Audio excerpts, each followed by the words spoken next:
Yunifer's Pove. After we left the campus, I glanced at Asher, who remained silent about what happened earlier. I let out a heavy sigh as my hand reached out to pat his head, making Asher raise his head and look at me with curiosity. "Why are you in a bad mood? Is it because of the two of them?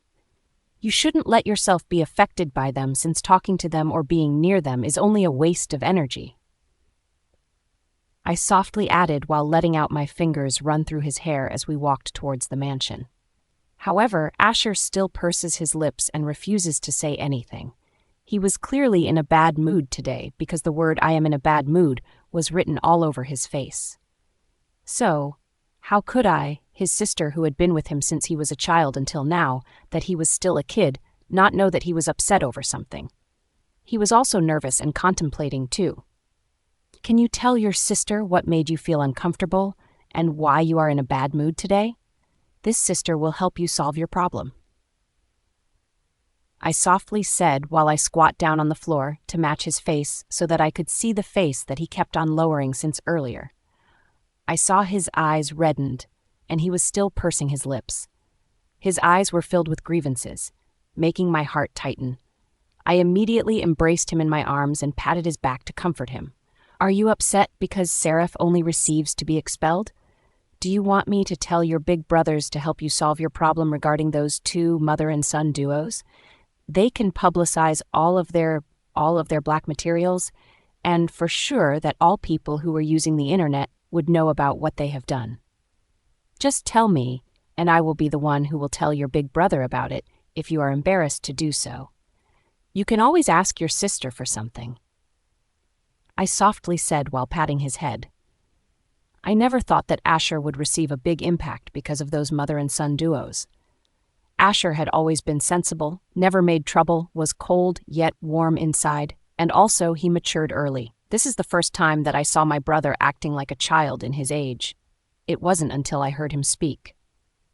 "Sister, you know the reason why I'm being like this." Hearing this, I stiffened, then after that, I let out a soft chuckle and kissed his head. "Is it because you were blaming yourself that you are no longer kind and innocent as you thought you would be?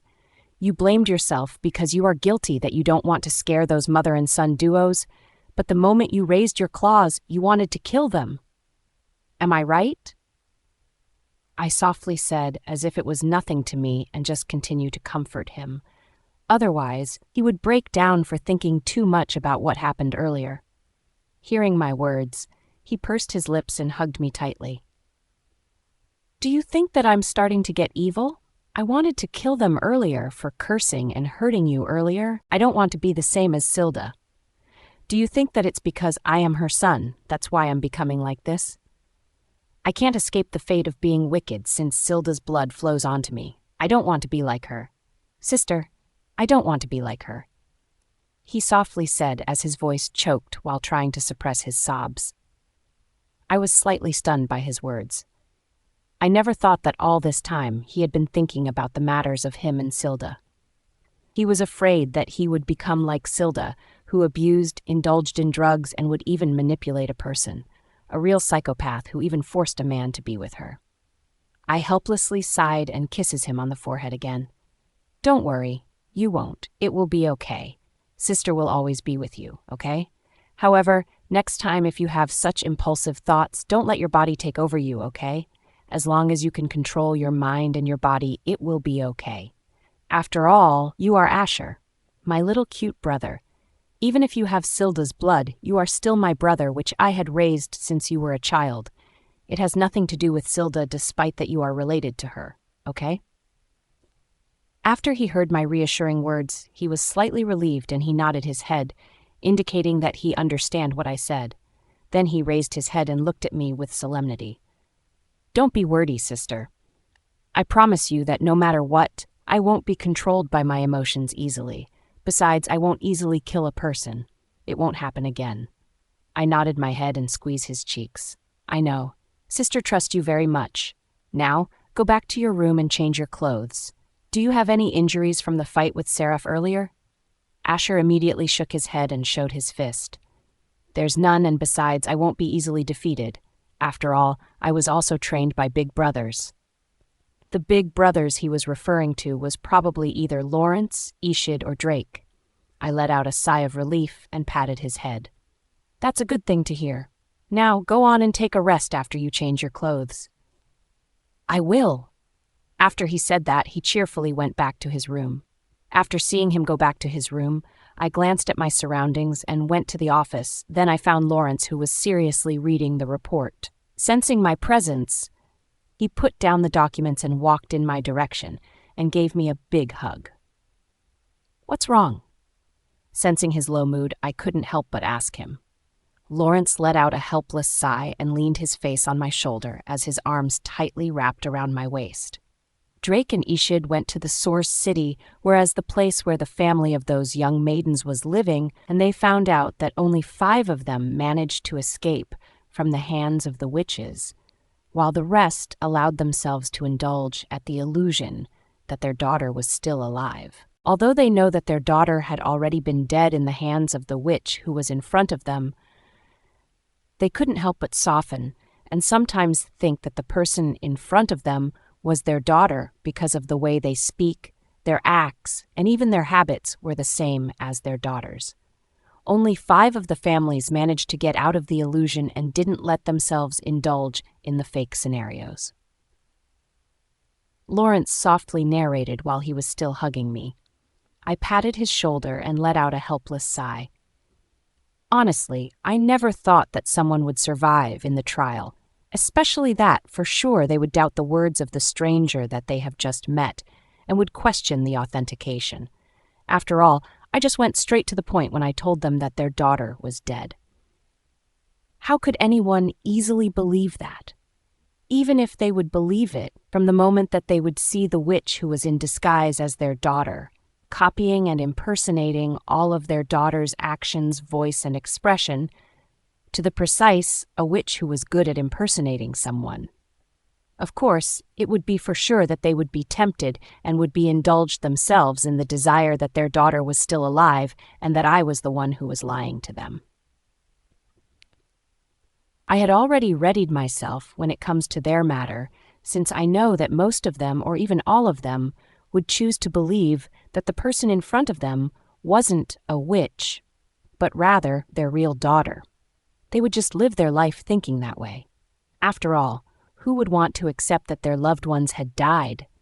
But after hearing that 5 out of 20 of the victims trusted my words and managed to get out from the beautiful illusion that the witch gave to them, I was a bit surprised and a little bit happy that they didn't let themselves bewitched, especially that the witch who was pretending to be their daughter was the one who killed their daughter. Where are they right now? Are they safe? I asked calmly while looking at Lawrence, who was kissing my neck. He nodded his head. Yeah, they are already safe since Ishid and Drake come to the rescue. I still haven't received their feedback, but it seemed that they were dealing with those 5 witches. For now, that's why they replied late. Then why are you still here? I asked with curiosity.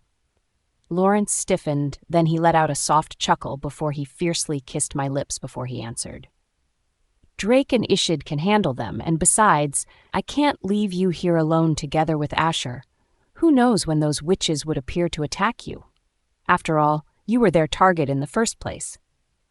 I couldn't help but feel warm that they were worried about me.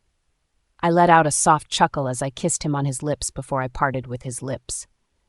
Shall we go and meet them? I inquired, before he could open his mouth and reply when someone knocked on the office and a familiar voice called my name. Sister, are you inside?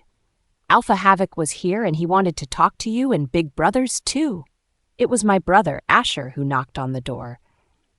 Hearing that Alpha Havoc was here, I retracted myself from hugging Lawrence and opened the door. Looking at Asher, who was innocently looking at me, then he pointed to the living room without letting me ask him a question. He's in the living room. He looked haggard and depressed. I guess something happened to Uncle Kale. Yunifer's POV. After hearing that something might have happened to Kale, that's why Alpha Havoc visited us and looked depressed, I immediately went towards the living room to meet him. Just like what I imagined when I was talking with Asher about how Alpha Havoc was depressed, His whole body exudes a killing intent, and there were dark circles underneath his eyes. He wasn't even dressed up in a black suit like he used to, and was just wearing a white t-shirt and long black pants, as if he was in a hurry and didn't have time to care about his looks. That's why even his hair was messy and his shoulder was down, looking lifeless and gloomy. Upon sensing my presence, he was forced to turn down a bit of his killing intent, but his sharp and hateful gaze didn't disappear from his eyes. Cale disappeared. He calmly stated, but the way he spoke those words was filled with anger. I sat on the opposite chair and looked at him, then asked, "What happened? It must be that those witches work again. They must deliberately target Cale, since they used Cale's appearance back then, and were planning to use his appearance to deceive someone, like, for example, the Alpha Havoc." However, thinking about what happened to those young maidens, I couldn't help but feel worried about Cale. What if he was hurt? What if he ends up in that state like what happened to those poor innocent young maidens too? I pursed my lips and looked at the sharp Havoc and was waiting for his answer. It wasn't until he opened his mouth and hoarsely answered, full of anger. When I woke up in the morning, I found out that Cale wasn't next to me, and I thought that he was cooking our food, so I didn't think too much about it. After that, I went to the kitchen to greet him good morning like I usually do, and I did. I saw his back, so I greeted him a good morning, but since I felt like something was wrong, I didn't go near him and hugged him from behind like I usually do. However, when he turned around to greet me, that was the time that I wanted to kill someone. It was a witch who pretended to be Cale, right? I answered with full of certainty, while at the same time looking at Havoc's expression. Havoc angrily clicked his tongue and nodded his head in annoyance. Although he manages to impersonate Cale, isn't that witch stupid? Does he think that he can impersonate Cale so easily and I won't notice it? Of course, I immediately noticed that he wasn't Cale in the first place, but rather a witch. So although I was boiling inside, I pretended that I didn't notice his real identity. It wasn't until that he jumped onto me and wanted to hug me that I didn't control myself and broke his neck and kicked him hard. Now the wall in the mansion had a spider web. "He died?" I asked.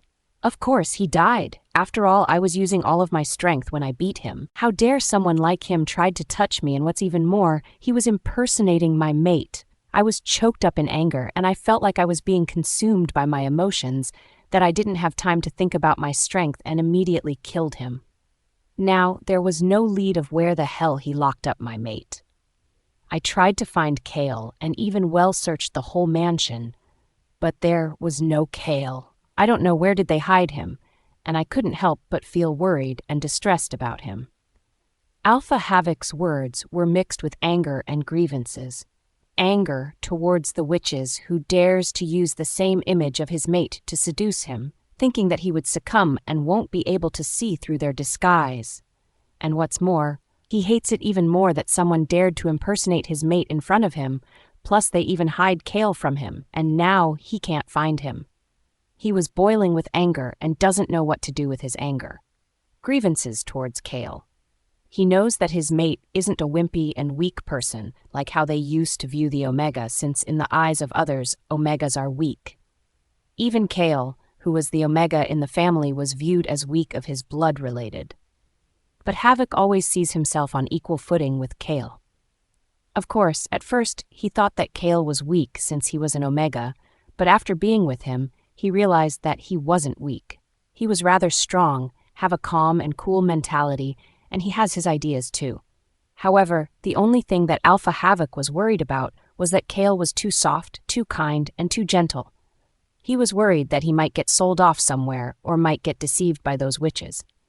He pursed his lips and looked at me with pleading eyes. "Help me find him, please. I am worried about him, and I don't think those witches wouldn't do something bad about him, especially since those witches are wicked and cunning. What if something happened to my mate, to Cale?" Seeing him beg me, I couldn't help but let out a sigh and immediately nodded at his words. I never thought that the day would come when I would see him begging for help. For an arrogant alpha like him, who doesn't bow his head but is willing to plead and beg for the sake of his mate, for the sake of Cale, my eyes softened, and I didn't even realize the curve in my lips. It seemed that there was no need for me to get worried about how much Alpha Havoc loved Kale, because based on his reaction and what he did, he is really in love with Kale. The kind of love that can't be replaced with treasures, no matter how dazzling or tempting it is. I glanced at Lawrence, and he, who also received my gaze, nodded his head at me as if he was indicating that no matter what kind of decision I would make, he would wholeheartedly support it as long as it won't risk my life nor hurt me. Then I glanced at Alpha Havoc and stood up. Let's go back to your mansion first, and let's see if we can find some traces left by those witches that could lead us to Kale. But I've already searched the whole mansion, but I don't find any traces left by those witches, he hatefully said, as he also stood up as soon as he saw me standing. What about the witch that you killed? Is he still there? I asked while looking at him. Alpha Havoc fell into silence at first, as if he was trying to think if that witch was still there. After all, he seemed to not care about that witch after killing him because all he think was Kale, who was being hidden by a witch. Out of worries towards his lover, his mate, he didn't have time to think nor care about the witch whom he killed. Alpha Havoc looked at me with brows furrowed and answered me with uncertainty. I don't know. I never cared about that witch in the first place. I didn't know whether to laugh or cry after he ignored the evidence and the clues. I helplessly sighed as I looked at him. You missed the evidence, the clue. It's the witch who disguised himself as your mate. After I said that, I immediately left the mansion while using the muscles in my legs to run as fastest as I could so that I could reach and arrive at Havoc's mansion as soon as possible before it was too late. Before those witches would find out about the corpse of their fellow witch. I also felt two presents following me closely, which are Lawrence and Havoc, who were catching up on me. When I arrived at the mansion, I immediately glanced at Havoc, and before I could ask him where he killed the witch, he already walked forward to lead me towards the place where he killed the witch without letting me speak. Afterward, we arrived at the kitchen and glanced at the body of the witch that was slowly evaporating. More like its body was slowly decaying as if it had been dead for 1 week. What the hell? Havoc cursed after seeing the witches whom he killed turn into rotten corpses. However, I didn't mind his curse, and instead, I stared at the corpse carefully, trying to find any valuable things or even information that could lead to finding Kale. After all, finding Kale is the top priority for now. Otherwise, this alpha named Havoc would cause havoc if he can't find his mate. Suddenly, a light flashed in my eyes, which made me take a glance into his pocket. I pursed my lips and took the courage to touch his decayed body, which made Lawrence's breath hitch as he was about to stop me from what I was doing, but I was fast enough to grab the thing that was inside of the pocket in the decayed witch's pants. I looked at Lawrence while pleading, "Bring me alcohol." I didn't even dare to look at the thing in my hand, especially since it just touches a decayed body from the witch, and Lawrence immediately comes back with alcohol and then poured it on my hands. I showered my hands as well as the thing that I got from the witch with alcohol and make sure that it was clean before I let Lawrence throw the alcohol. A necklace? It was Havoc's voice that was filled with curiosity upon looking at the necklace. When I took a look at it, it was a necklace. A silver necklace with a black amulet serves as its pendant. Did he steal it? Lawrence spoke with uncertainty while looking at the amulet in my hands. Strange. I felt like something is wrong with this amulet. I softly said while inspecting the amulet. It wasn't until I saw something more important than the clue instead of the pendant. What the fuck, Kale? I couldn't help but curse as my eyes widened while looking at the pendant in my hand, Kale's povee. That day, when I woke up, I left the room. For some reason, I don't know what has gotten onto me, but I can't control my mind. I was controlling my body. It wanted me to go out of my room. It was as if I was attracted to a magnet force. I felt my mind was foggy and something was whispering in my ears, telling me to leave my room. Which is what I did. I don't have any control over my mind and thought at that time, and I just listened to the will of my body. Once I left the room, I felt empty. It was as if I forgot something to do. Habits are indeed scary since everything I woke up, the first thing I check is Havoc, and would kiss his forehead before I would go out. Of course, I felt empty when I didn't do that to him. However, it was already too late for me to back out. When I arrived at the living room, my eyes widened at what I have seen. I wanted to turn my back and run away, but I couldn't do so. It wasn't out of fear, but rather it was because my body was controlled. I couldn't move or make a loud noise to attract my beloved. Despite that, my heart was turbulent. I still held down my nervousness and fear as I faced the man who had a similar face to me without fear.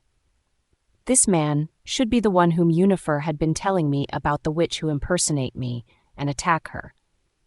Of course, I accumulated anger towards this person for trying to impersonate me and even used those faces to attack Yunifer. Now what is he up to? Does he want to use my face to attack my beloved too? Although I'm innocent and kind sometimes, it doesn't mean that I am a fool. I glared at this witch with anger. What do you think you're doing, impersonating me? However, the witch didn't care about my anger. Instead, he looked like he was in a great mood. His smile widened, and I couldn't help but feel disgusted, especially since he usually has the same face and body as mine. My, Kale. As expected, you were too soft and gentle. That's why it was easy for me to control you, because your heart was too pure. It was easy for me to meet you here and use your appearance because you are such an easy target. I suddenly wondered how that alpha thing of yours fell for you when you are this wimpy, weak, and too innocent. You are much more fragile than women. It's such a great pity towards that alpha of yours for having a mate like you. If I was an alpha, you would only be my last option. The witch in front of me softly and teasingly said, and every one of his words hit my weakness and my insecurities. I couldn't help but tremble from anger as I clenched my fist, looking sharply at the man in front of me. I couldn't find a way to retort his words. I know that I am not strong like Yunifer. I may seem to be fragile in front of me, but I am fucking not. There was one thing that this idiotic witch misread. I am not pure either. If there is lightness, then there should also be darkness. If I am pure, then I should also have dark impurities. I let out a soft laugh while looking at this witch as if I was looking at an idiot, which made the witch stiffen as his cheeks flushed with anger while glaring at me for laughing. I let out a soft chuckle while grinning at him from ear to ear. You think so? Then it would be a good thing that you aren't an alpha because you don't deserve to be. Besides, I heard that witches are branded as criminals right now, so even if you would fall for a wolf or a human, you can't be with them, because if they know that you are a witch, they would turn you over and burn you. After all, they feared and hated the witches the most. I wasn't able to finish my words when he slapped me on my cheeks, making me taste my blood. Just laughed after I hit his nerves and calmly wiped out the blood on my lips, then smirked at the witch who was in a rage as if he can't wait to chop me off and throw my body in the ocean to be feasted by sea creatures. Suddenly, the man in front of me smirked at me as if he was planning something bad. He walked in my direction and whispered in my ears, "So what about it? We can just disguise ourselves as their beloved and then be with them. Isn't it easy? Besides, they won't know that the one in front of them isn't their beloved but rather a witch." He softly said while caressing my cheeks, and he teasingly said, "Say, do you think that this alpha of yours would notice that I am a witch if I would pretend to be you? You know, werewolves or humans, they are fucking easy to fool. I am good at fooling and disguising myself as someone else. Hey, do you think I would look good being in the arms of your lover, your alpha?" Hearing his words, my eyes reddened from anger as I gritted my teeth. I sharply glared at him, and even if I wanted to punch him in the face, I couldn't do so because I was controlled by this shit and couldn't move. I was angry. My blood was boiling in anger, and I wanted to tear his face, especially since he was using my appearance to fool Havoc.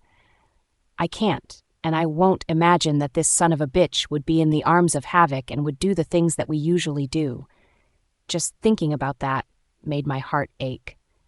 I pursed my lips and looked at him with hatred. I wanted to kill him. This was the first time that I experienced such a great hatred to the point that I wanted to kill someone. Although I came from a toxic household, I never hated my family or my blood relatives for mocking me or looking down on me because they were right about it. However, now I badly wanted to use the knife in the kitchen and butchered him up so that he can shut up. Of course, I wouldn't doubt the love of Havoc, since I know that he loves me and treasures me. But still, I couldn't help but feel upset by this witch's words. Just what do you witches want? Why do you keep on doing this to innocent people? You ruined someone else's lives and even killed some of them. I couldn't help but shout at this man who was just smiling as if he was in a good mood. The fake Kale looked at me and let out a soft chuckle before he shook his head. You don't know anything. We who were also like you just wanted to live.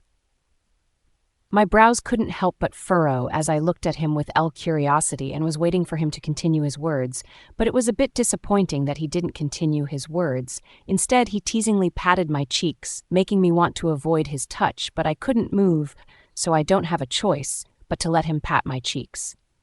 You see, I envy someone like you, a weak innocent yet had a pure soul. He softly said, making me raise my head as I looked at him, waiting for him to continue his words, which that disappoint me. But the only problem is the meaning of his words. It made me want to kill and crush, making someone like you fall in despair with no hope in life. I wanted to see you in a downfall. He said sincerely that it made me want to punch him in the face. I hissed at him. Can't you just let us go? Besides, it would be better for you to live a good life instead of doing something like this, because, in the end, the one who will suffer will be you. When the witch heard my words, he laughed out loud. He laughed madly with tears falling from his eyes, and he looked crazier than he is now. His eyes were filled with anger as he looked at me. You don't fucking know what I have been through, so don't fucking suggest me to live a good life, because even now, I am in hell. I hate you.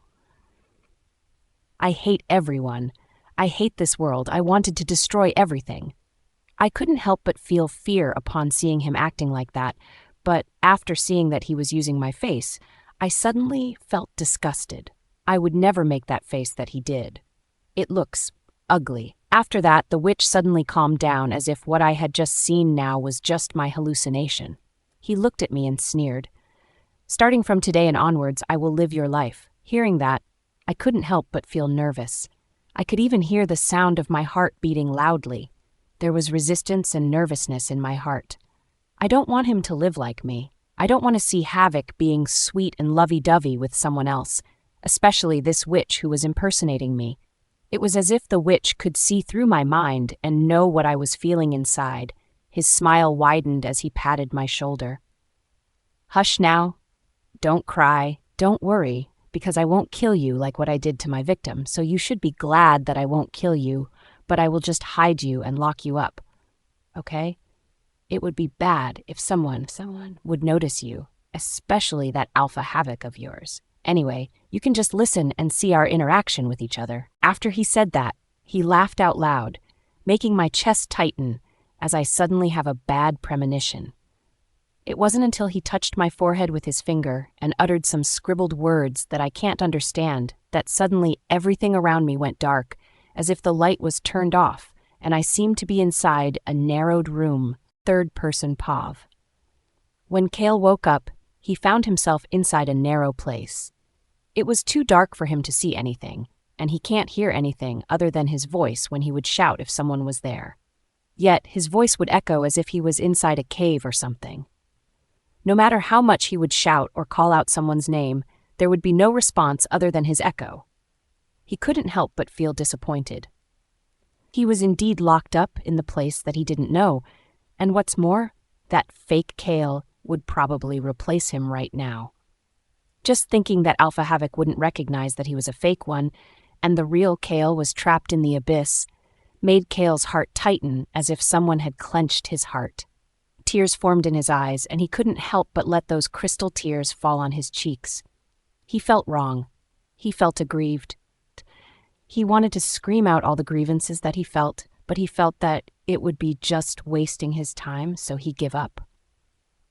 He laid down on the cold land and curled up while hugging himself. He was afraid.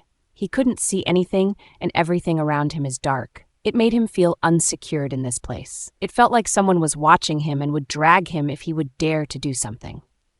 But of course, he knew that it was just his hallucinations and he was just thinking too much. But still, he couldn't help but feel afraid. Havoc. He softly called out the name of his lover, and his voice was filled with grievances. He hoped that Havoc would find out that the Kale in front of him was a witch, and the real Kale was trapped inside an unknown place. He hoped that he would be safe and won't be fooled by the appearance of the witch.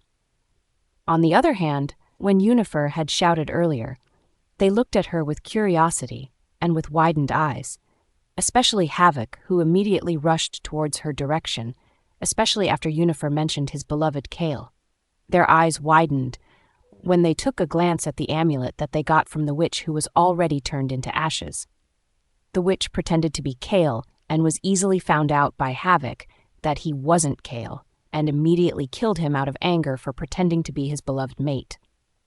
This amulet was inside the corpse pocket, which was why Yunifer caught it, because she was thinking that it might provide an important clue that could lead them to where Kale was, which indeed was true, because they have found Kale. He was inside the amulet. Their eyes widened upon seeing the small Kale inside of the amulet. What they saw was the Kale, which made them feel distressed, as if their heart was being tightly clenched by some force, especially Havoc, who was staring at Kale with reddened eyes. Kale? He softly called out his lover's name as his hand gently touched the amulet, as if he was afraid that his touch would hurt Kale. The Kale, whom he had always protected and never let experience pain and suffering, was cowering inside of the amulet and was curled up, hugging himself with eyes closed.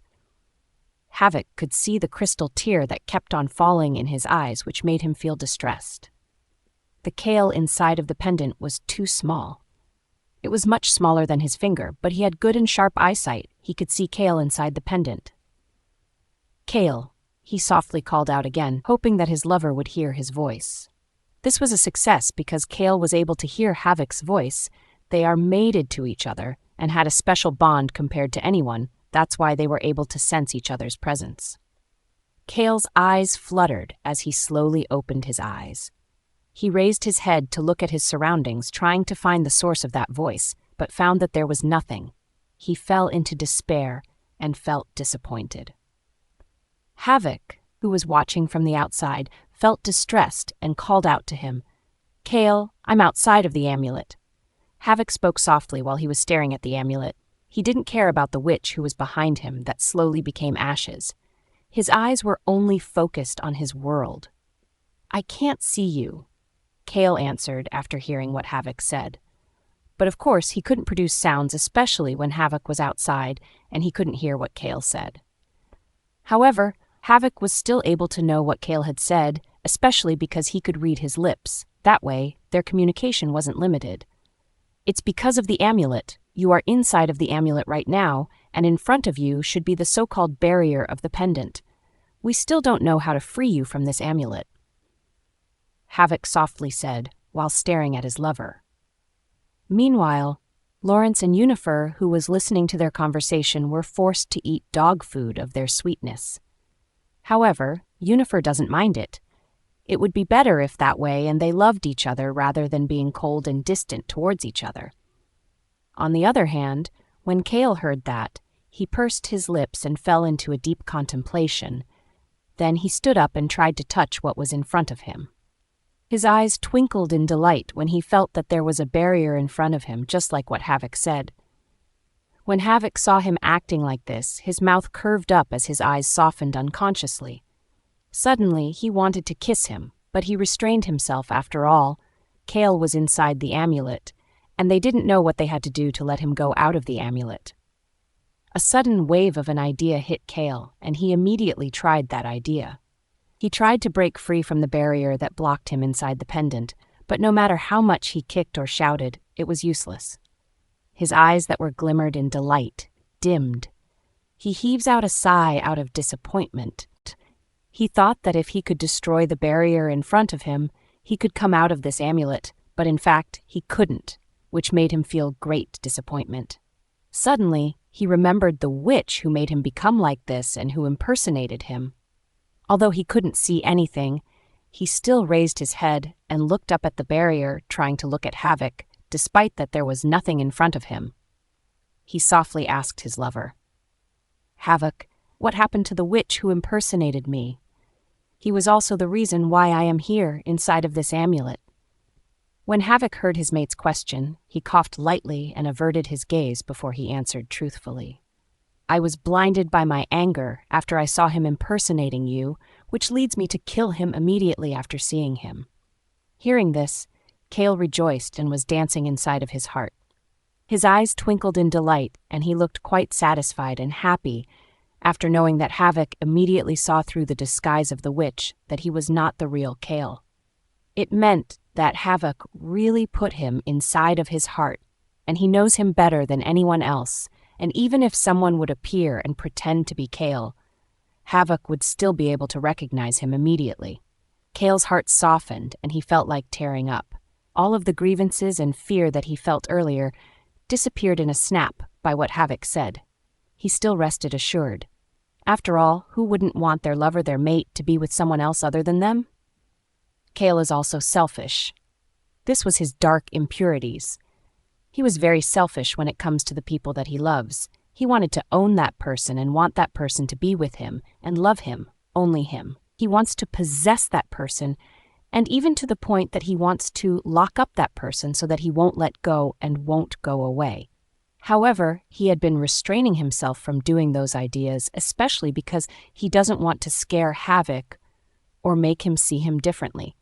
He wanted Havoc to see him as a gentle, innocent, and naive one. After all, he was afraid that if he knew what he had been thinking all this time, he would be scared and start to look at him indifferently. Ever since he was a child, he had nothing to be called his own.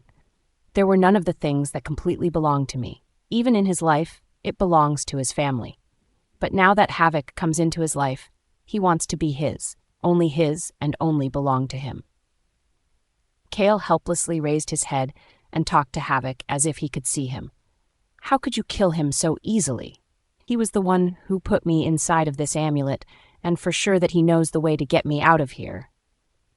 Even Havoc couldn't help but let out a heavy sigh. Indeed, if he wasn't impulsive, he would still get his mate out of this amulet, and he could easily kiss him right now for being cute. However, that doesn't mean that he regretted his actions of killing that witch. After all, he hated the idea of being in contact with others other than his mate, yet that witch dared to seduce him using the appearance of Kale. Of course, he was livid and his mind blanked out and directly killed the witch. Suddenly, Yunifer, who had been watching from the sideline and was being blinded by their lovey-dovey while at the same time Lawrence was also hugging her from behind, spoke, making Havoc, Lawrence, and even Kale, who was inside the amulet, listen to her. "Have you ever talked with that witch? The one who put you in this situation?" Yunifer asked while looking at Kale. "Yeah, we did have a conversation first," he immediately answered. "Can you recall some relevant topics that he said?" Yunifer asked, which he immediately complied.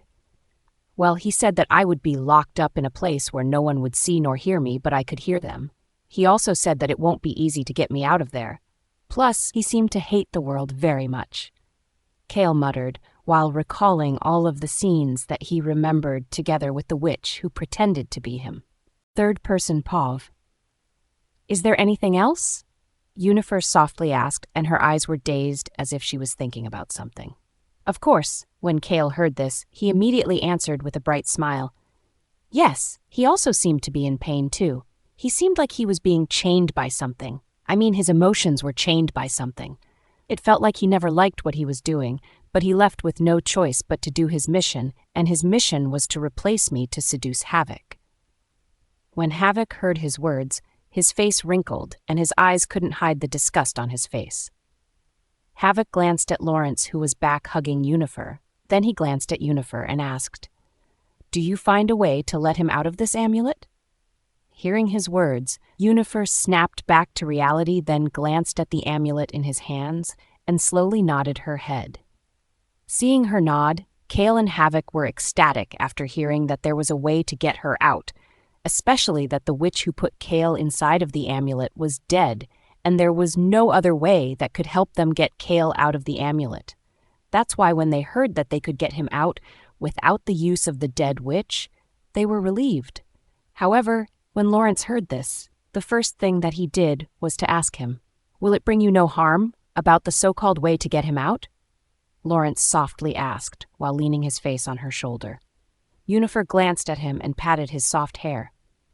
"It will not bring me any harm. It just needs blood to open the amulet." Havoc, who was paying attention to their conversation, glanced at Yunifer and asked, "Whose blood?" The way he asked was filled with seriousness, and his eyes were terrifyingly resolute, as if he was ready to grab his dagger to find the target to get its blood. Of course, how could it escape in Yunifer's eyes? He let out a soft chuckle and reassured him. "Don't worry, you don't need to think too much, because the one who needs to shed blood is me, and not anyone else except for the other witch." When they heard her words, they looked at her with surprise, making Yunifer laugh. "You forgot that my grandmother was a witch, and although my mother manifested as a wolf, and all of her abilities were from my father's side, it doesn't change the fact that I have a witch of blood flowing inside of me." This was why when the witch who disguised himself as Cale said that Cale would be having a hard time getting out of the amulet, was because he meant that it can only be opened by witch blood. Other than that, it's no use. That's why he was confident. He must also have been thinking of using Cale as his hostage to blackmail Havoc so that he could get what he wants. After all, that witch seemed to be smart and knows that Cale was Havoc's weakness. That's why he retorted to using this kind of solution. However, what he never expected was that he was killed by Havoc immediately, from the moment that Havoc saw him using the identity of his beloved, which enraged Havoc, and was killed after.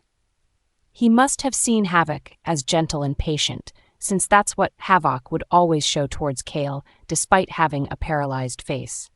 He must have thought that he could easily talk to Havoc and use Cale as his bait, but he never thought that the Havoc without Cale was a real Havoc who would cause a great havoc.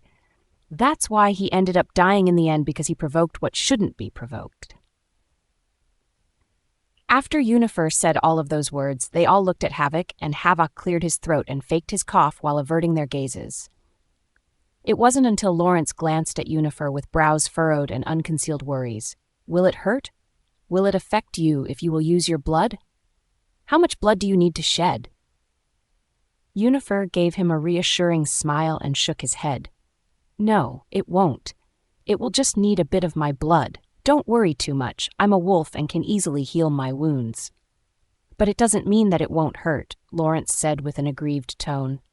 Yunifer just smiled at him and looked at Havoc as if he was asking for his dagger. Havoc also saw what she was trying to say just by her gestures, which were why he immediately handed the dagger to her. After Yunifer got the dagger, she also got to hold the amulet, then used the dagger to slit her palm like before, and let her blood continuously flow out of her palm. She let her blood drip the pendant, and within just a few seconds, they could hear the breaking sounds of the amulet. Just as the blood kept on dripping out from Yunifer's palm towards the amulet also kept on making a breaking sound. It wasn't until the amulet broke that it emits a bright light, making them close their eyes. Suddenly, they heard a familiar voice who was greeting them very cheerfully. When they opened their eyes, they saw Cale, who has the same dress as the witch with whom Havoc died. Suddenly, Cale's wrist was tightly held by someone and brought him to his arms. Seeing that Havoc was hugging Cale tightly, and they seemed to be having a great time. Just as Yunifer and Lawrence were about to leave the two of them so that they can continue their lovey-dovey, when suddenly Cale broke from Havoc's hug and glanced at Yunifer with a smile on his face. "Thank you for saving me, Yunifer," he cheerfully said, with a gentle smile appeared on his lips. Yunifer chuckled while shaking her head. "No problem, this is what I should do." Then, as if Cale remembered something, he looked at her with worry as his eyes glanced at her hand. "Is your palm okay? Does it still hurt?" Yunifer showed her palm to let them see. The wound had already healed, and it doesn't hurt. She let them see that her palm was already smooth, and there were no traces of scars. When Cale and Lawrence saw them, they let out a sigh of relief. However, just when they were about to continue their conversation, when suddenly they heard a bang from the living room, making them alert. Especially Havoc, who had a livid face and his jaw was clenched while his aura was strong.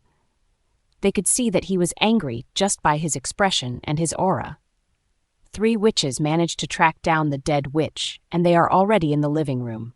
I don't know how they easily managed to break my security just like before, but I'm sure that these 3 are troublesome to deal with, especially since they managed to break my defense. These witches are getting more and more annoying. Havoc let out a curse as his eyes became livid. Let's go and stop them. They probably wanted to kill Kale or Havoc for their revenge, but now that there are 4 of us, for sure that each of us would need to be silent. Yunifer calmly said as she gave the dagger back to Havoc. Then Kale looked at Yunifer with worries. You're going to fight with them without swords? Yunifer nodded his head. Yeah, I won't need it, and besides, I have sharp claws enough to be a sword. After that, the 4 of them head out of the kitchen and then went to the living room to meet those 3 witches. The first thing that Yunifer saw was the youthful appearance of these 3 witches. The first witch is a young woman with a mischievous gleam in her eye. She has porcelain skin and long, flowing hair that is a deep shade of black. She wears a dress made of rich, dark fabric that is adorned with silver stars and moons. Her eyes are a piercing green, and she carries a silver wand with her at all times. The second witch is a young woman with a striking appearance. She has bright red hair that falls in wild, untamed waves down her back. Her eyes are a deep, intense blue, and her skin is as fair as snow. She wears a fitted dress of dark, velvety fabric that is embroidered with intricate silver patterns. Her fingernails are long and painted black. The third witch is a young woman with a gentle, ethereal beauty. She has soft hair, golden blonde, and eyes that are the color of summer skies. Her skin is smooth and radiant, and she wears a flowing white gown that shimmers in the light. Yunifer couldn't help but be amazed at their appearance, so this was the reason why those witches could easily enchant their target. However, their beauty could not move these 4, who were also a beauty themselves. Suddenly, when the 3 witches noticed them, their gentle appearance turned malicious as they charges at them.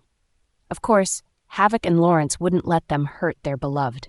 They stood in front of their beloved and guard them securely while they defended themselves from the attack of the witches. It wasn't until Havoc shifted to his wolf form and his large body was covered with black fur as he charged at the witch 3, he raised his claws and managed to scratch the face of the witch, making witch number 3 scream horrifying after she saw that her beauty was damaged. Her eyes were on the verge of tears from anger, while gnashing her teeth as she raised her hand and sent a fire blast at Havoc. However, Havoc was able to dodge it and even managed to attack the third witch. Who would have thought that this third witch was the weakest among them? When the first and second witches saw that the beautiful face of their sister was damaged, they were livid and their blood was boiling, and they wanted to tear the pieces of the one who hurt their sister. How dare you? Out of anger, the first witch raised her silver wand and was about to cast a spell, but before she could do so, Yunifer, who was hiding behind Lawrence's back, appeared in front of her and kicked the witch's stomach. It was as if Yunifer was pretending to be weak and helpless, but in fact, her eyes were sharply observing her enemies, and when she saw that there was an opening, she immediately put off her disguise. Third person Pov. The first witch was angered by what Yunifer did. Her eyes were glaring at Yunifer as if she can't wait to put a scar on Yunifer's face. Her heart was boiling with anger as she stood up after being slammed into the wall and used her wand again to send a powerful blast toward Yunifer. "Take that, bitch! How dare you mess with me like that?" The first witch angrily cursed as she kept on sending those powerful fire bolts, as if she was trying to make Yunifer become a living barbecue. On the other hand, Lawrence was also fighting with the second witch, who had red hair while holding a sharp metallic stick in her hands. Then she used it to slam Lawrence's body. Lawrence immediately dodged her attack and tried to kick her in the face, but the second witch, who already saw that coming, swiftly moved to the left side and used her fist to punch Lawrence's stomach. Lawrence coughed up a little before he resumed the fight as if nothing happened. He used his foot to kick the second witch's stomach, leading the second witch to back away a little because of the force than before she could make a comeback. Lawrence had already thrown a punch on the side of his face, mercilessly, despite having a gentle and warm aura. But his moves were ruthless, making it seem like they were facing a devil. Havoc, on the other hand, who already shifts to his wolf form, charges at the witch with force, and his powerful jaws were open wide. However, how could the third witch let Havoc keep on beating her? It would be the most embarrassing memory for her if someone from her fellow witch knows that she was being beaten by a wolf with no chance to counter. Just by thinking about the mockery of her fellow witches and the way they look at her, the third witch was overwhelmed with anger and hatred. The third witch gritted her teeth with abyss eyes as she raised her hand and countered with a blast of energy, sending the Havoc flying back. Havoc! Kale, who was watching Havoc all this time and saw that he was sent flying back, his eyes were filled with worries, and the brim of his eyes reddened. The third witch noticed Kale, and a smirk appeared on her lips as if she just found out something amazing. So, you are this wolf's weakness, she playfully said, and was about to raise her wand to chant the same spell when Havoc quickly regains his footing and circles the witch, looking for an opening, which made the third witch stop paying attention to Kale, and rather, she was focused on Havoc, especially that in her eyes, this wolf is dangerous and also cunning. The third witch didn't hesitate to gesture her hands, and a sphere of darkness envelops the Havoc, blinding him. But Havoc is relentless, using his powerful senses to locate the third witch and launching himself at her. The third witch tries to dodge, but the wolf Havoc sinks his teeth into her arm. She screams in pain and sends a surge of energy through the wolf, causing him to convulse and release his grip. Havoc had disgust flash in his eyes as he wiped his mouth and spit his saliva. It was as if he couldn't wait to brush his mouth 10 times. The third witch, who saw the way he acted, trembled in anger. The third witch steps back, nursing her wound, as the wolf Havoc growls and prepares to attack again and again. His time, Havoc used his sharp claws and unleashed his full strength to slit her neck, making the third witch scream horrifyingly. Ah! Her face was filled with horror as she saw herself bleeding continuously without stopping, as if she was a fountain. Then suddenly, her world turned upside down, and she slammed into the ground with wide eyes open. Just like the dead witch who pretended to be Kale, the third witch's body became rotten and decayed as if she had been dead for a week. Havoc coldly watched the body slowly turn into ashes. On the other hand, the first and the second witch who saw that their sister had died at the hands of the wolf, their eyes changed. It was also the same eyes that their third sister had. An abyss. There were even blue veins appearing near their neck, forehead, and their eyes. They kept grinding their teeth from anger while looking at Havoc, who killed their sister. However, how could Lawrence and Yunifer let the two of them attack Havoc? Yunifer was the one who took the initiative to run in their direction and sent out a flying kick at the first witch, making the witch fly and her body slammed into the wall. It happened so fast that they didn't even have time to raise their guard. Especially the second witch, who was struck and launched a powerful punch by Yunifer before she could even react. Wow. Even Kale, who was watching from the sideline, couldn't help but be amazed at her strength and her fighting abilities. He suddenly wants to be trained by Yunifer. He thought to himself that from now on, he should start training to be strong and could protect herself like Yunifer. He would also try to convince Yunifer to be his instructor to help him train. Meanwhile, the first witch, who slammed on the wall again, creating a large crack in the wall, immediately got up and rushed to attack Yunifer with great hatred. However, Yunifer was already looking forward to her attack. She deftly dodged the first witch's attack, delivering a swift kick toward the first witch's organ, making the witch grunt. "Fuck you, bitch," the witch hoarsely said while coughing up blood. Yunifer looked at her with disgust. "I don't fuck witches and I have mates. You can just fuck yourself." When the first witch heard this, she was so angry that she almost vomited all of her blood. She looked at Yunifer with a hateful gaze.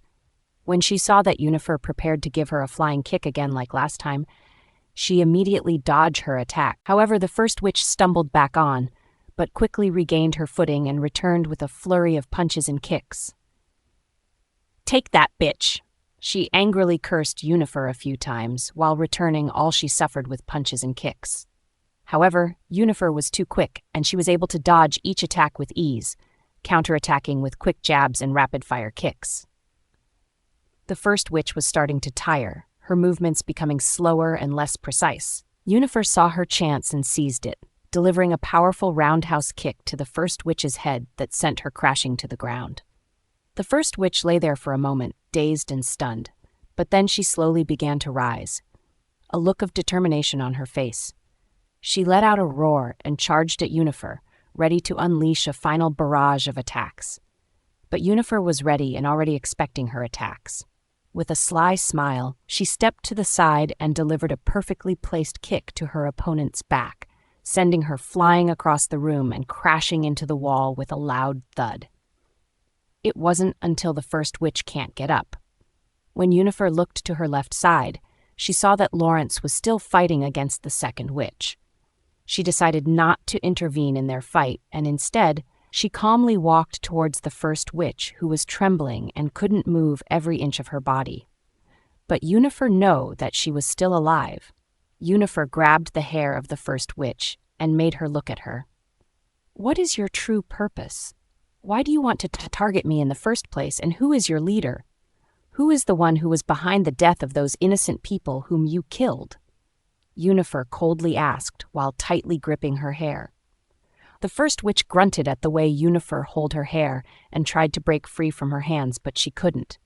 No matter how much Yunifer tried to ask her, the witch refuses to answer, making the supposed-to-be patient Yunifer angered. Yunifer slapped the witch's cheeks, and her pale face was dyed red.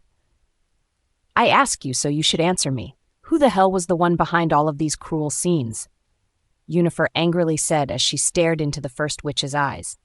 Yunifer didn't even notice the light changes in the first witch's eyes upon seeing her eyes. Suddenly, she opened her mouth. "It's..." Yunifer's eyes widened when the moment that the witch opened her mouth and was about to say the name, she suddenly screamed and all of her veins erupted and blood gushed out of her body, making Yunifer stunned as she immediately let go of her.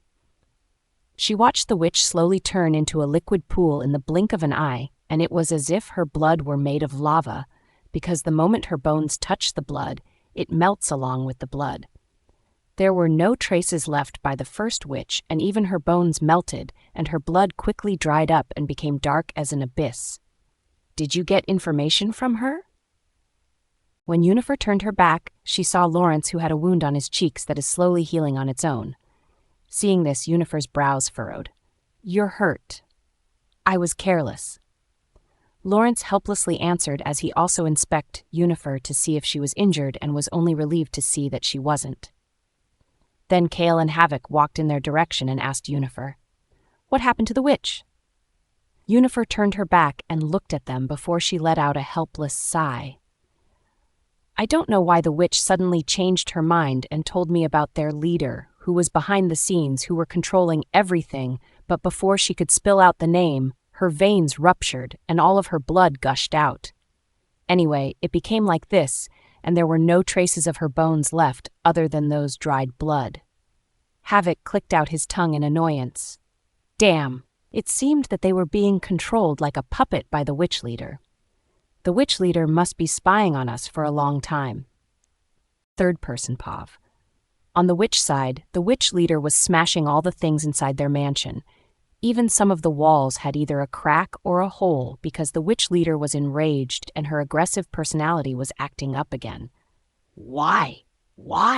Everything is not going according to plan. It's all because of that woman. The witch leader angrily shouted as her loud voice shook the mansion, and some of the paintings that were hanging on the wall even slipped and dropped on the ground. The place where the witch leader resides was burning and was filled with fire. It was glowing and heating up. Yet the witch leader who was inside hadn't even been burned or got hurt by the large fire. It was as if the witch leader was the fire herself. Even the witches who were the witch leader's subordinates didn't even dare to make a sound, nor even move from their spot. They were pale as paper and weren't even breathing, afraid that if they made a noise, they would be implicated by the anger of the witch leader. Fuck! Damn it all! Die! Die! They should all just die! Everything becomes a mess. Kill that fucking brat named Kale! How dare he fool us! The witch leader angrily yelled as she kept on smashing all the things that she saw out of anger. Although the witches don't want to face the witch leader, especially since she was in a terrible mood right now, they still don't dare to answer the witch leader, otherwise they would die most painfully. Just like how the witch leader cruelly killed Ryle, who was the one who killed the 20 young maidens, yet didn't destroy their bodies, which were why the families of the victims were alerted. Because of that, the witch leader was angered and killed him directly to let him become ashes. However, these witches knew that Ryle wasn't dead yet. He was dead yet at the same time. He wasn't. It was because he was being repeated as dying, then being alive, then getting burned to ashes again, and those cycles kept on repeating continuously. It was even worse than death. That's why some of the witches would rather die at the hands of their enemy rather than die at the hands of the witch leader. It was because the witch leader was the most vicious, fearless, merciless, and cold-hearted. She treated everyone as her puppet. She doesn't see beings living, but rather she sees them as ants whom she can easily crush with her strength. She doesn't fear anyone. Whether it is death, it was because she couldn't die. That's why she developed paranoia and tried many ways to kill herself, but in the end she was still alive, which was why she was resentful of herself and the world. She wanted to destroy the world, and maybe that way she could rest in peace. The witches couldn't understand why the witch leader was resentful of the fact that she can't die. However, one of the subordinates slipped out of his tongue and got the courage to ask the witch leader why she wanted to die when it is better to rejoice that she can't die and is an immortal being. After that moment, the witch leader was enraged and chopped off the body of the subordinate who asked that question, letting him die over and over again. Starting that day, no one dared to question the witch leader. They didn't even dare to say anything to the witch leader, and they also paid attention to every one of the words that they would utter, afraid that they might say something unpleasant that could provoke the anger of the witch leader. One of the subordinates kneeled in front of the witch leader and politely bowed his head and calmly asked, "May I ask what your orders are, leader?" "We will do our utmost best to complete the mission." The witch leader, who had just taken a breather, coldly glanced at the subordinate who kneeled in front of her and sneered. She could perceive the nervousness and fear of the courageous man in front of her. However, she doesn't despise it. Rather, she was pleased. The witch leader glanced at him and coldly uttered the next words. "Kill that named Kale. He needs to be wiped out as soon as possible. That bastard just tried to fool me, and fool us with his gentle appearance." When the subordinate heard her words, he politely nodded his head and solemnly answered, "I receive it, leader. I will do my best to kill that man named Kale." Hearing that, the witch leader was satisfied, despite that she wasn't optimistic about him. Before the subordinate left, the witch leader also didn't forget to remind them. Also about that woman named Yunifer. Just torture her and made her suffer, but don't kill her. If any of you kills that woman, I will kill you myself. Just torture her or beat her, but don't ever kill her. You all understand that? The witch leader coldly commanded, while her eyes flickered with red light while looking at the witches. The witches shivered after they received the line of their leader's eyesight. They instinctively nodded their head and memorized the warning of their leader. After that, the witch leader lazily shoos them away. "Now get out of my room. I need to sleep for a week to calm myself. Otherwise, I would go out of this mansion and kill anyone whom I would see. Just remember the words that I left. Once I woke up and the mission that I had given to all of you wasn't completed, then you better prepare for my anger." The witches shivered, and they all hurriedly now at the witch leader before they shoo away. After seeing them leave, the room earlier was messy and was filled with large holes and cracks. However, with just a snap of her finger, everything returned normal. The witch walked towards her king-size bed and took out the small photo frame on her desk and stared at it. Her eyes softened while looking at the photo frame, and her finger softly caressed the frame. On Yunifer's side, they were sitting on the chair facing each other while spitting out some of the information that they just got. Their so-called witch leader is suspicious. She seemed to be omnipotent, but at the same time, she isn't. I felt like she had control of her subordinate's life. It was Yunifer who spit out those words while thinking heavily. Lawrence also nodded his head. When I was fighting with the second witch, she whispered something before she died. She warned me to watch out for the witch leader, and she wanted me to kill her. Hearing his words, Cale's eyes widened as he looked at Lawrence with pure curiosity. Isn't that suspicious? Why would that witch want its enemy to kill her? Lawrence shrugged his shoulder. That's what I wanted to know either. Those witches seemed to be afraid of the witch leader, that they wanted to die in the hands of their enemies. Havoc, who had been quiet since earlier, also spoke to voice out his opinion. Should we meet with Ishid and Drake? They might already gain some information that could fill the piece of our broken information. Some things are still hard to understand, but if we have enough information, I'm sure that we could deduce all of this. We might find out how to kill the witch leader. You can't. This time it was Cale who opposed it. However, what's more surprising was that Cale this time was serious. This time, he doesn't have the gentle facade plastered on his face, which made them look at him with surprise. After all, this was the first time that they have seen him being serious, which surprised them, including Havoc, who was staring carefully at Cale. Cale didn't mind their stares and answered with seriousness. I haven't told you the truth. No, I left the most important clue and didn't tell you anything about it earlier. However, Havoc was the first one who understands Cale's intention. Was it because someone had been spying on us since earlier? That's why you deliberately left out some important clue? Cale's eyes twinkled in delight, especially after Havoc's gaze on him, and immediately nodded his head, making Havoc's eyes soften as his mouth curved up. Cale answered right away. That's right. They have been watching me ever since I got out of the amulet. It seemed that the witch leader noticed that I was freed from the amulet. And what was it that you wanted to say to us? And what do you mean by we can't kill the witch leader? This time it was Lawrence who asked with a gentle face while looking at Cale, not minding the love-fool Havoc who was smiling sweetly at Cale. Cale's cheeks flushed at the way Havoc gazed at him, but after seeing that there was still someone in the room, he cleared his throat and faked his cough before he started speaking. When I was inside the amulet, I saw something that I shouldn't have seen from the memories of the witch who impersonate me. Though it was just a glimpse, it was such important information. In his memories, although I couldn't see the face of the witch leader or his appearance because it was foggy, but some of the voices contained about the witch leader. Indeed, they feared the witch leader more than anyone, and even their lives were in the witch leader's hands. However, from what I have heard, their witch leader was a suicidal being who doesn't want to live but was forced to live. Hearing this, Yunifer's brows furrowed as she started thinking deeply before she asked, Suicidal being? The witch leader? How come? Cale helplessly sighed and shrugged his shoulder. That's what I wanted to know either. I just hear their conversation vaguely, and after that it was blocked, as if some force was trying to prevent any information about them from being heard or being leaked. However, what's more, suspicious was that the witch leader was forced to live, even if she wanted to want to. What does this imply? Lawrence asked with brows furrowed, seemingly to be thinking about what that words meant. Even Cale was also helpless because he doesn't know either. All he knew is that the witch leader isn't easy to deal with.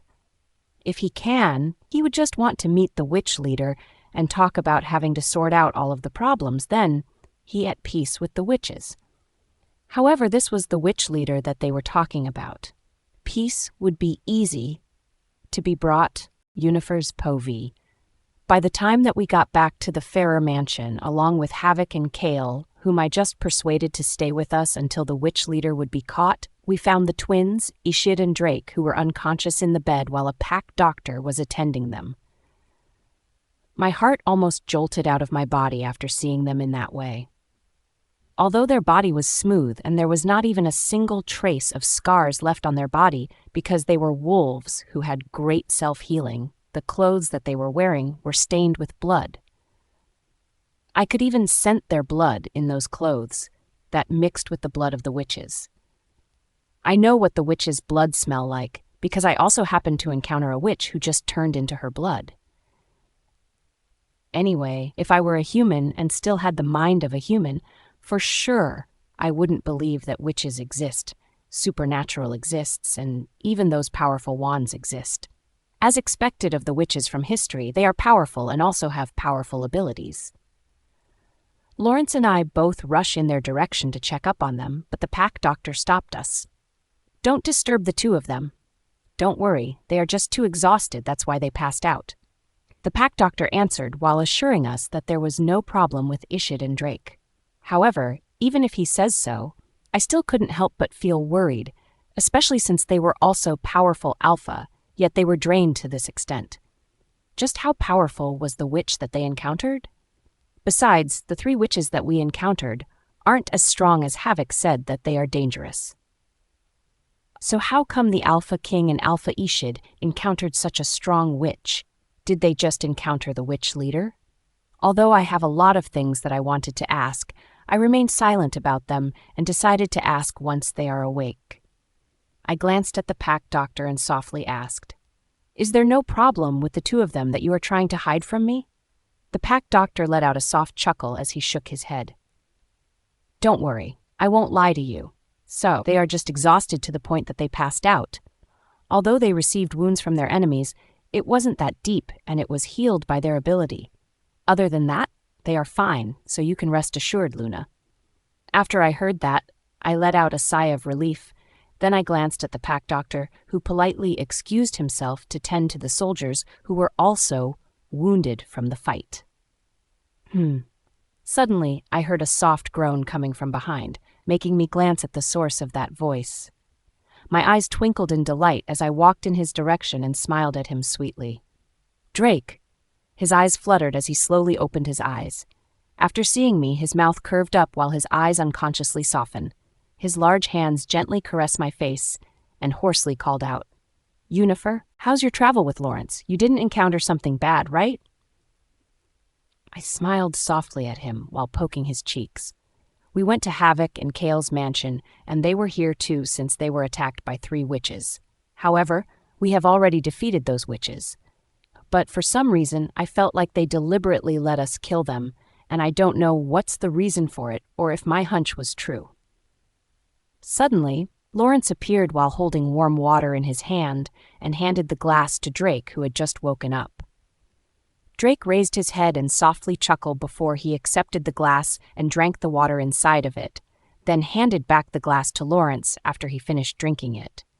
Suddenly, he felt that his throat wasn't dried up now.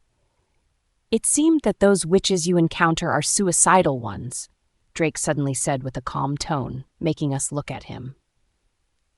Seeing that everyone was waiting for him to continue his words, Drake opened his mouth and started explaining to us. The real witches who were eager to survive was the one that we encountered. Their strength was hard on us, and that's the reason why we were exhausted to death.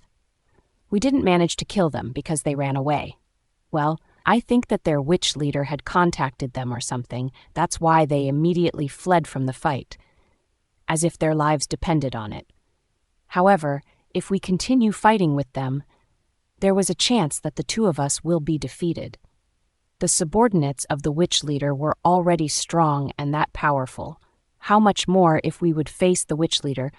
We would be having a hard time dealing with her, and there would be a lot of soldiers, or even those innocent people who will die from the war. Drake calmly explained, while his eyes were filled with seriousness and were greatly thinking about what he should do to minimize the damage that the witches would cause in the future. It would be not a great deal to deal with in the future. It wasn't until Havoc was the one who spoke and asked Drake, "You said that the witch that we encountered was a suicidal one. We only got to know that those witches we encounter wanted to die in our hands, but until now we were still confused and don't know why they wanted to die in the hands of their enemy." It wasn't until Drake gave us some detailed answers. That's because the witch leader was the one who was controlling their life, and even if they would kill themselves, they couldn't because their life was in the hands of the witch leader. Plus, once they voice out those words that they wanted to die, the witch leader would notice it and would immediately give them a punishment. A punishment that all of those witches found scary, or something that it's scarier than living, although I still don't know what kind of punishment it is that the witch leader would bestow on them. One thing I know is that some of the witches were already tired of their life and wanted to die, but the witch leader would not let them die. That's why even if the witches had a pride, they would lower it down and would let their enemy strike them down so that they can rest, because for them, death is heaven. Death is peace. After hearing Drake's explanation, all of us went silent. Although I don't know what's the reason for the witch leader to do all of this kind of trouble, I know that she would up to no good and would do anything just to achieve what she wanted. I glanced at Drake and let out a heavy sigh. Well, actually, Kale found some important information from the witches. Their witch leader is also a suicidal one and wanted to die, but she was forced to live. Hearing that, Drake's brows furrowed. Wanted to die, but she was forced to live? Are you implying that she can't die and is immortal? After he said that, he looked at me, then he looked at Kale. Kale, who was being watched, shrugged his shoulder helplessly. I also don't know what those words implied. From your perspective or hunch, what does it imply? Drake asked while looking at him. Kale fell silent, and we all waited for him to say something, and it wasn't until he opened his mouth. She can't die even if she wanted to. The tone of his voice was filled with confidence, as if he was telling a matter of fact.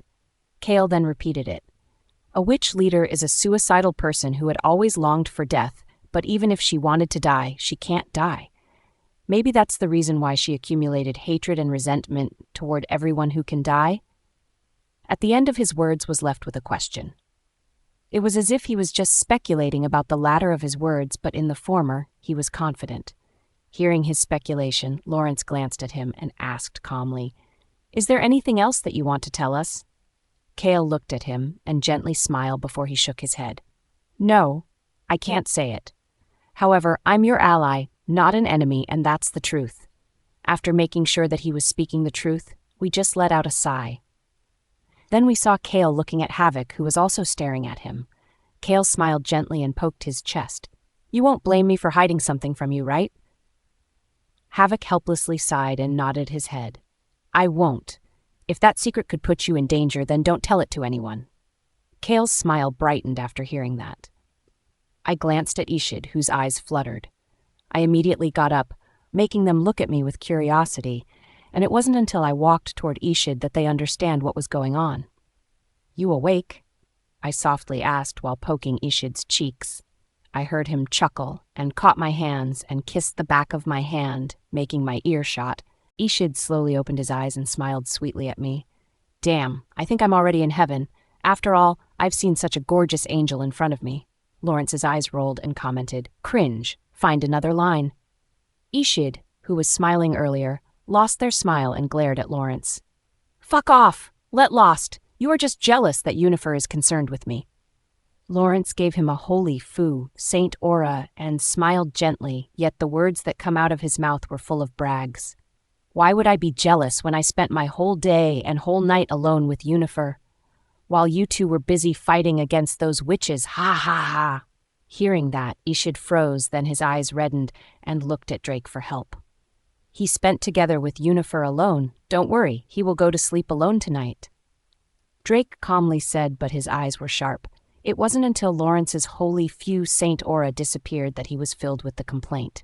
"No way. I would never sleep alone while the two of you slept with my mate. I was just lying earlier, you dog shits." "Correction, she is my mate," Drake calmly answered, full of confidence. "For your information, she is my mate," Ishid said sternly. "Heh, what are you all talking about? She is mine," Lawrence also interjected. "She's mine." "Yunifer's mine. Mine, mine, mine." Seeing the three of them childishly fighting, I rolled my eyes as their voice irritates my ears. "Shut up and get rest. I will sleep alone tonight." After I said that, I went to the kitchen to find something to eat, leaving the 3 large dogs speechless. Fuck! This is your fault. No, your fault. It's your fault. I rolled my eyes and facepalm, but it was a good thing that they get along. The 3 who already got along were already holding their weapons. Yunifer's pov. Heh, you think I would be scared of you just because you're an alpha king? Come on, let's fight. See who's the strongest between us. It was Lawrence who was already holding the weapon in his hands. Ishid also sneered. Talking so big. Do you think you are that powerful? Come on and fight me if you have guts. Who do you think you are? Damn you, I am your father now. Fuck off, son, Lawrence angrily scowled. Drake also participates. I don't have a weak father. Besides, aren't you too proud of yourself? Were you jealous of how good-looking I am and how powerful I am? Well, it's not surprising. Ishid and Lawrence sneered. Shut up, you narcissistic man. We all have the same faces. Shut, you ugly. We are not. Do you think I am as ugly as you? Drake shouted while sneering at them. Ishid looked at him in disbelief. Damn, I also don't want to share the same face as yours. You're the ugly one. You are ugly. Your entire family is ugly. Fuck, we are family. It was Lawrence who also intervened while cursing. Ishid realized this and immediately changed his words. You are ugly. I am the most handsome one. Shut up, Ishid. Don't you see how sharp the blade I am holding is? It was Drake who spoke coldly. Lawrence rolled his eyes. Do you think you can bring us down with that blade? So what if you're holding a sharp blade? I am also holding a sharp dagger coated with poison. Let's see who among us will die first. Ishid snickered while raising his weapon. Listening to them while bickering, and even though they were holding weapons in their hands, I could see that they had no intention of moving their weapons to harm the other. Although they were speaking coldly and ruthlessly towards each other, I know that they were just teasing or joking about it. However, they were too loud. I gritted my teeth and glared at them. Shut up, Drake Ferrer, Ishid Ferrer, and Lawrence Ferrer. I'll sleep alone for 1 month.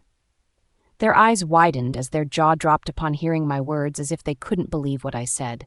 Then they turned at each other, baring their teeth and childishly blaming each other.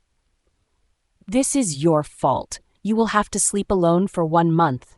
Shut up. It's not me. It's you who will sleep alone while I sleep with my mate. You hope she's my mate. I will sleep with her tonight. Seeing that they started to bicker again, I let out a helpless sigh as I massaged my temple trying to calm my nerves. Calm down, Yunifer. They are 3 years old. You have to understand that they are still in primary school. Shut up and go to sleep. I will sleep in my room for 2 months starting today, I shouted while glaring at these 3 dogs who were as if heaven and earth were destroyed.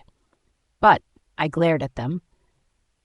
Since the 3 of you won't listen to me, then I will not listen to you either. If you dare to step inside my room, I will cut your 3rd leg. After hearing that I would cut their 3rd leg, they instinctively used their hands to protect their 3rd leg while looking at me with those pitiful gazes. I rolled my eyes and decided to ignore them. Then I glanced at Havoc and Kale, who were eating popcorn while watching the show. Seeing that I walked in their direction, Kale innocently looked at me and handed me the bowl of popcorn. Do you want some? I shook my head. No, I'm good. You 2 can choose your room in the guest room. Don't worry, they are all clean and new. Kale nodded with a smile on his lips. We know. Don't worry too much about it. By the way, you should take a rest too. You seem to be tired lately. Are you okay? Facing eyes filled with worries, I nodded my head and softly answered. I am fine. Maybe I was just too stressed out from the following events. I'll take a rest. After I said that, I felt the lovebirds alone so that they can have their time being lovey-dovey. While I was going back to my room, I saw the 3 big dogs wagging their tails while their eyes were soft and looking at me with those puppy eyes. Yunifer, our beloved, we were wrong. Please don't punish us like this. 2 months are too long. We don't even think that we can survive for 1 day. It was Ishid who complained while kneeling. Lawrence and Drake also nodded their head as if they agreed with Ishid's words. I sighed helplessly. Go on and take a rest first and we will talk about that. I want to rest too. They were about to open their mouth to complain, but after seeing that my complexion wasn't right, they immediately stood up after kneeling and walked in my direction. Their eyes were filled with worries while looking at me. "What happened? Are you okay?" I shook my head after hearing their questions. "No, I am not. I am just too tired after dealing with those witches. I want to rest too." Hearing that, the three of them followed me to my room, and their eyes were filled with worry while looking at me. Their eyes seemed to be inspecting if I was injured or if there was something I had been enduring but hiding from them, but after seeing that there was none, they let out a sigh of relief. I lay down on my bed and felt that I could fall asleep now, but after seeing that the three were still there, I forced myself to open my eyes and glanced at them. "The door is already open for the three of you to go out. Go and take a nap in your room," I softly yet sternly said while looking at them. Suddenly, I saw Drake standing up and walking towards the door. I thought he would go out, but in fact, he just closed the door and then go back to me. "I already closed the door. We can't go out, so we will stay here," he said with a smug look, leaving me speechless by his arrogance. Drake's mouth curved up and lowered his head to kiss me on my forehead. "Go to sleep, we will stay here with you." My eyes squinted as those other two also followed Drake. I sighed helplessly as I closed my eyes, and before I fell asleep, I spoke. "You three better take a rest. Stop thinking about the issues related to those witches. For now, take a rest and regain your energy." After I said those words, I heard them hum and I could feel their presence near next to me, which made me feel comfortable and secure. Until the darkness swallowed me. In her dreams, Yunifer woke up in dreamland. The moment that she saw the small child who looked exactly like her when she was a child, she knew that this was her dream.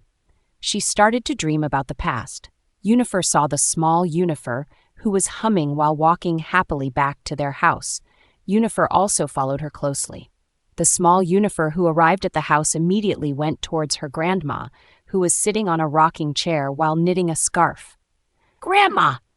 The small Yunifer excitedly called out, making the grandma chuckle as she put down her knitting tools and hugged the small Yunifer. Yunifer's eyes widened, and she was taken aback by how young the look of the grandma that the small Yunifer said. This was the grandma that was unfamiliar with Yunifer because from what she remembered, her grandma's looks aged and she didn't look this young before. That's why Yunifer was taken aback. "Grandma! Grandma! Where's Mom and Dad?" The small Yunifer, who was supported by the witch grandma, curiously asked while tilting her head to the other side while trying to find her mother and father. Grandma let out a heavy sigh and patted her head. They were still in their room. "You know that your mom can't walk, right? That's why your dad has to accompany her for fear that your mother will be lonely." The small Yunifer pursed her lips aggrieved. "Was I the one who made my mother become like that? I heard from my fellow playmates that I was cursed and unlucky. Anyone who would go near me will be cursed." Grandma let out a soft chuckle as she kept comforting the small Yunifer. "Believe me, you aren't unlucky. Besides, your mother chose to be like that, and it has nothing to do with you." The small Yunifer brows furrowed. "But why would a mother choose to become like that? I don't want to see my mother suffering." Grandma smiled and patted her head. "That's because your mother loves you very much. That's why she was willing to suffer like that." A crystal tear fell from Yunifer's eyes, who were watching the interaction between the small Yunifer and the grandma. Yunifer walked in their direction and tried to hug them, but she couldn't touch them. Suddenly, Grandma wiped the tears out of the small Yunifer's eyes. "Go on and visit your mom and dad. Tell them what you feel about them, and don't forget to thank them." The small Yunifer nodded her head solemnly. "I will. I'm going now, Grandma." Grandma nodded her head with a smile as she watched the small Yunifer happily go to her mother and father's room. Just when Yunifer was about to follow the small Yunifer when suddenly Grandma spoke. "Come out. Don't hide," she softly said, making Yunifer stiffen. "Did she find out? How could that be? This is my dream." Just when Yunifer was about to speak when someone spoke ahead of her and showed up in front of Grandma. "You're still the same as ever." It was a woman's voice, but what was surprising was that she couldn't see its face, and even her voice had some After Effects changes. Yunifer saw Grandma's expression soften while looking at her. She let out a soft chuckle and retorted, "And you're still wicked as ever." Yunifer's povey. By the time I woke up, it was already 5 in the morning. It was still early, and for some reason, I felt like I was being kicked out of that dream. However, what I was being curious about and kept thinking about the woman whom my grandma met. I don't know if that was part of my memories or if I saw them in that situation when I was a child, until now. I still can't remember most of my past, no matter how hard I would try to remember it. I don't know what their relationship is, but the way that they would talk and tease each other, I know that their relationship was good. They are probably best friends in life. I don't know why I suddenly dreamed of that event, or maybe I was just thinking too much these days. Or maybe it was just because I miss my grandmother very much, and it happened that my grandma is a witch. If grandma is alive today, sure that she would be the one who will lead those witches who were out of the path and continued to kill living beings as if they are just mere ants in their eyes, because grandma is the most compassionate and gentle woman that I have ever met. It was no wonder that Grandpa fell for Grandma hard. When I got up from my bed, I noticed the 3 huskies who were sleeping peacefully in my bed. Lawrence was the one who was on top of my head, then Drake on my left side, while Ishid was on my right side. It seemed that they were playing a Bado pick last night to see who will be sleeping next to me after I fell asleep. However, just seeing them sleeping so peacefully as if they didn't encounter any cruel events or some problematic mind games made me feel satisfied as my eyes unconsciously softened. I hoped that everything will be all right and those witches would stop them from doing cruel things. However, I know that the witch leader won't easily give up on the so-called peace. Up until now, I was still curious about why the witch leader was so obsessed with death. If she can't die, why can't she just live? There are still a lot of things and events that are worth living for. Although I hate the witch leader because of her cruel methods, I hope that one day she will stop and realize that there are still some things that are worth living for, and a day to be looked forward to in the future. I still hope that she would give up on hurting innocent beings and would change. Otherwise, if she can't, I would have no choice but to kill her. If she can't kill herself, then I will be the one who will kill her. I let out a helpless sigh before I got out of my bed slowly and gently, for fear that these 3 huskies who had sharp ears would notice that I was already awake and would also get out of bed just because I do so. These 3 still need rest. A big rest. After all, they were tired from fighting those witches, and for sure that in the future they would also miss their sleep because those witches would come again and fight with them. I let out a relieved sigh after I managed to get out of bed and quietly left the room. It seemed that they were too tired since they didn't even notice that I left the room when usually they would do so. Just when I was about to go to the kitchen, I noticed someone else's presence, making me flinch. Not bad. You notice me. It was the voice of such a familiar woman, but I know that this person, or should I say a witch, was just pretending to be her. I turned my back and glanced at the witch who was pretending to be my grandma, who had the same youthful appearance as the grandma witch that I had seen in my dreams. She was calmly sitting in the living room. She was holding a cup of tea, and from time to time she would take a sip of the tea. The smile on my lips faded as I coldly faced the woman in front of me. "What are you doing here, witch leader, trying to use the appearance of my grandmother, and you didn't even bother to fool me?" The witch leader let out a soft chuckle as she shook her head. "You aren't a fool, Yunifer. You can easily tell if someone is a witch or not with just a glance. After all, you have a blood of a witch from the bloodline of Celestine." Celestine was my grandmother, who was a witch. I wasn't surprised anymore that this witch leader knows the name of my grandmother. After all, she was a witch and my grandma was a witch too. For sure that she met the witch leader back then when she was still alive, or this witch leader was my grandmother's ancestor. "So what are you doing here? It can't be that you just want to check how's your enemy doing, right?" I calmly said as I went to the kitchen and then opened the refrigerator to drink cold milk. "Well, what do you know? I'm here to kill you so that you and your packs would stop messing with my witch clan." The witch leader calmly said, and her voice contained playful and teasing, I rolled my eyes and poured the cold milk into the glass, then put it back again in the ref and started drinking the cold milk in the glass. This time, I faced her. You don't have any intention of killing me. Besides, it should be your witch clan who should stop messing with the humans and the wolves. The witch leader just chuckled. I have against between the human and the werewolf, so what can I do? My body was itching to kill all of them. After all, they took a treasure from me.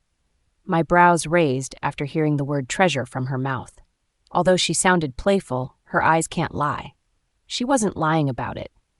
I stared at her for a second before I answered. What kind of treasure is it? Do you want me to help you find it?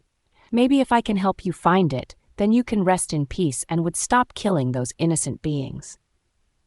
After hearing my words, the witch leader laughed loudly. She looked at me and snickered.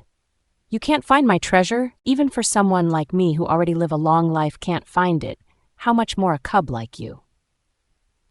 Hearing such remarks, I wasn't angry. I started to understand the word treasure that she was trying to say. It must be a person who already passed away. It was either killed or died. But seeing that she hated the werewolves and humans, it must be that the werewolves and humans were the ones who killed her treasure. It's such a pity that I can't help you with that, since I'm no god who can resurrect death. However, why don't you just kill only those who killed your treasure? I calmly suggested while drinking the cold milk. The witch leader laughed in mockery. They were already buried 10 feet underground, and probably became bones that couldn't be recognized. After all, it has been a while ever since I killed them for killing my treasure. If that's the case, then why don't you stop killing the werewolves and the humans? Why do you have to go that far and kill those innocent beings? I asked while looking at her sternly. The witch leader relaxed and leaned her back on the cushion. I wasn't the one who killed them, but rather it was my subordinates. It wasn't my hand that was dyed with red. After she said that, she looked at me with a smirk. I looked at her with disgust. Can you stop using my grandmother's face like that? It's very disrespectful. The witch leader's face became sharp. I can do what I want, but the appearance that you are using is my grandmother who already passed away. Please respect it, and besides, even if it was your subordinates who killed those innocent witches, it still can't change the fact that the boss that they are obeying was you. Why do you still do this when you already killed those who killed your treasure? I coldly asked while sharply looking at her. But she didn't even mind the way I speak to her. She let out a snicker and looked me in the eyes. You should be glad that I am in a good mood today, otherwise I would have already slit your throat for speaking back at me. Then it should be my honor, and I'm grateful to be alive today despite how rude I am, I expressionlessly said while drinking the cold milk. You have a hateful personality, too different from your grandmother. The witch leader coldly clicked her tongue. I looked at her with surprise. You know my grandmother? The witch leader rolled her eyes. Your grandmother was the dumbest person I have ever met in my whole life, the most foolish, naive, and gullible witch. My eyes darkened as I glared at her. Don't talk about my grandmother like that. The witch leader snickered as she stood up while looking down at me. I was just telling the truth. She's the most stupid person in the world. It was a good thing that she died. You witch! I angrily roared at her and was about to throw a hand at her, but she kicked me on my stomach. I glared at her hatefully, who was tightly gripping my jaws, making me groan as I felt the pain in my stomach. You should be glad that I was restraining the urge to kill you. How dare a mere fly as you yelled at me? Besides, you should watch your mates very carefully, because it will be their turn to die. It's my friendly reminder for you.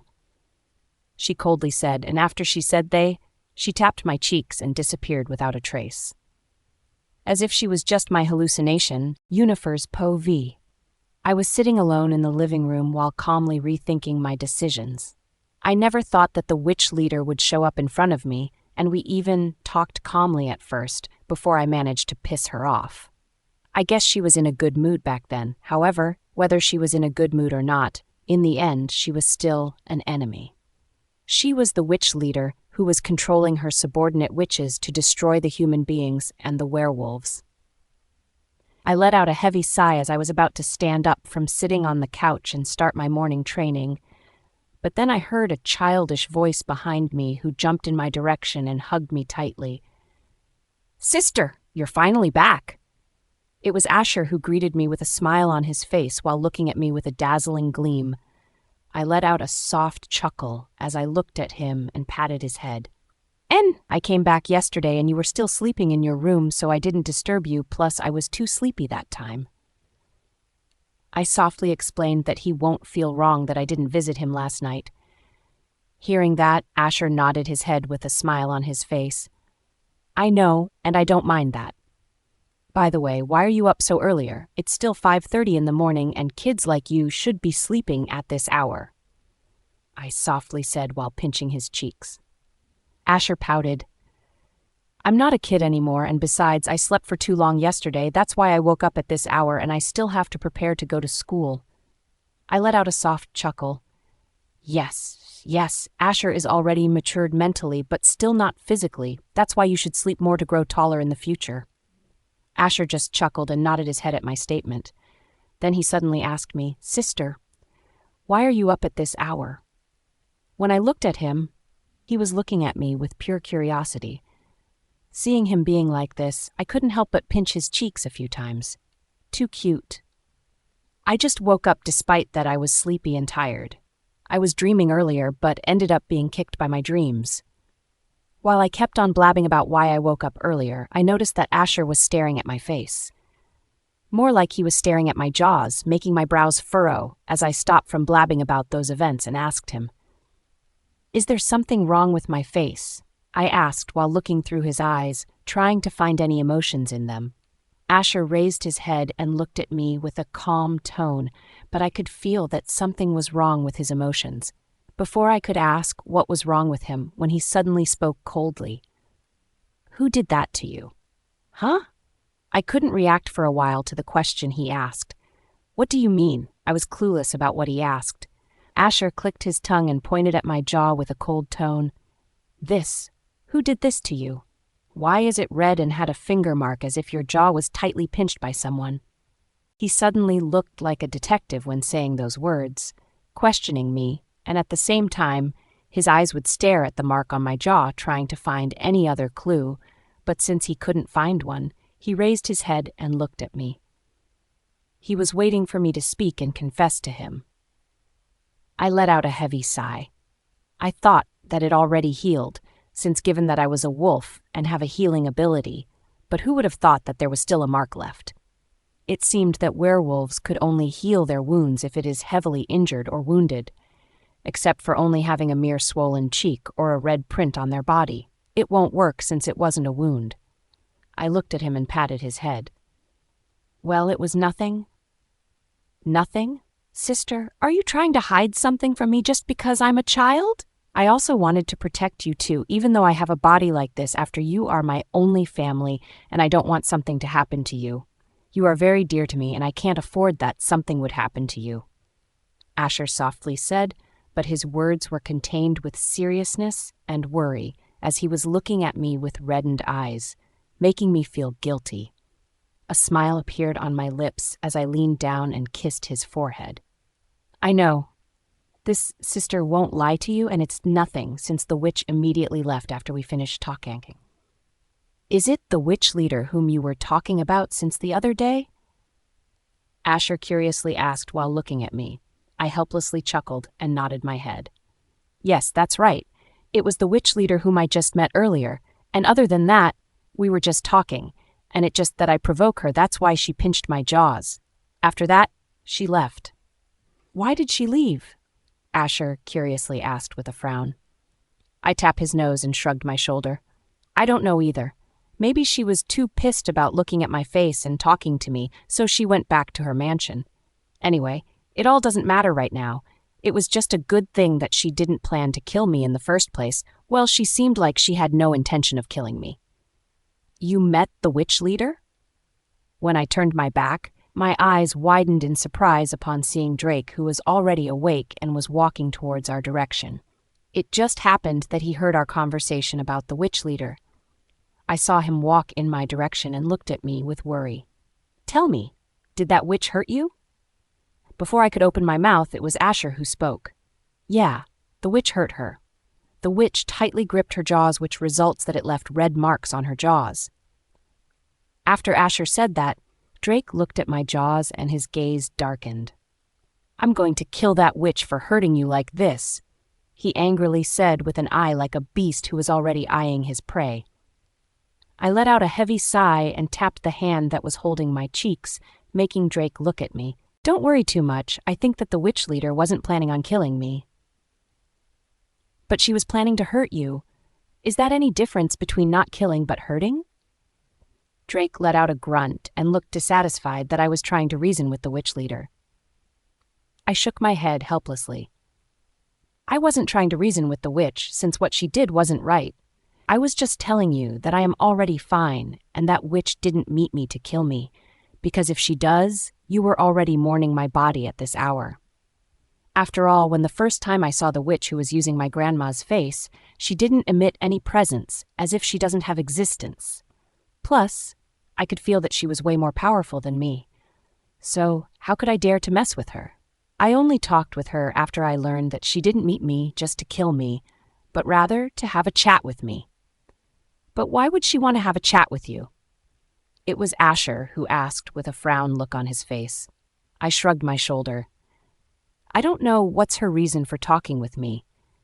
Maybe she doesn't have anyone to talk with. That's why she slipped inside her enemy's base and find someone suitable to talk with, and it happened to be me. What did you two talk about? It was Drake this time who asked. Now that he mentioned it, I suddenly remembered what she warned me at the latter part of our conversation. I looked at Drake and nervously told him about it. The witch leader warned me about something. She said that she would destroy those who hurt her treasure, including their bloodline. Plus, she also wanted to kill my mates, which are you, Lawrence, and Ishid. After hearing this, Drake furrowed even more, as he was calmly thinking at my words. It wasn't until he looked at me and said, "What is this treasure that she was talking about?" Drake calmly asked, as if he didn't hear the threat from the witch leader who was threatening them. "It's a person. I don't know about the race of this treasure that she was talking about, nor what's its gender and what's their relationship with each other. The only thing I know is that the treasure that she was referring to was very dear to her, to the point that it drove her madness when her treasure disappeared in her life." I calmly narrated based on what I saw and heard from the witch leader's words. Then I also give my own opinion about it. Drake nodded his head.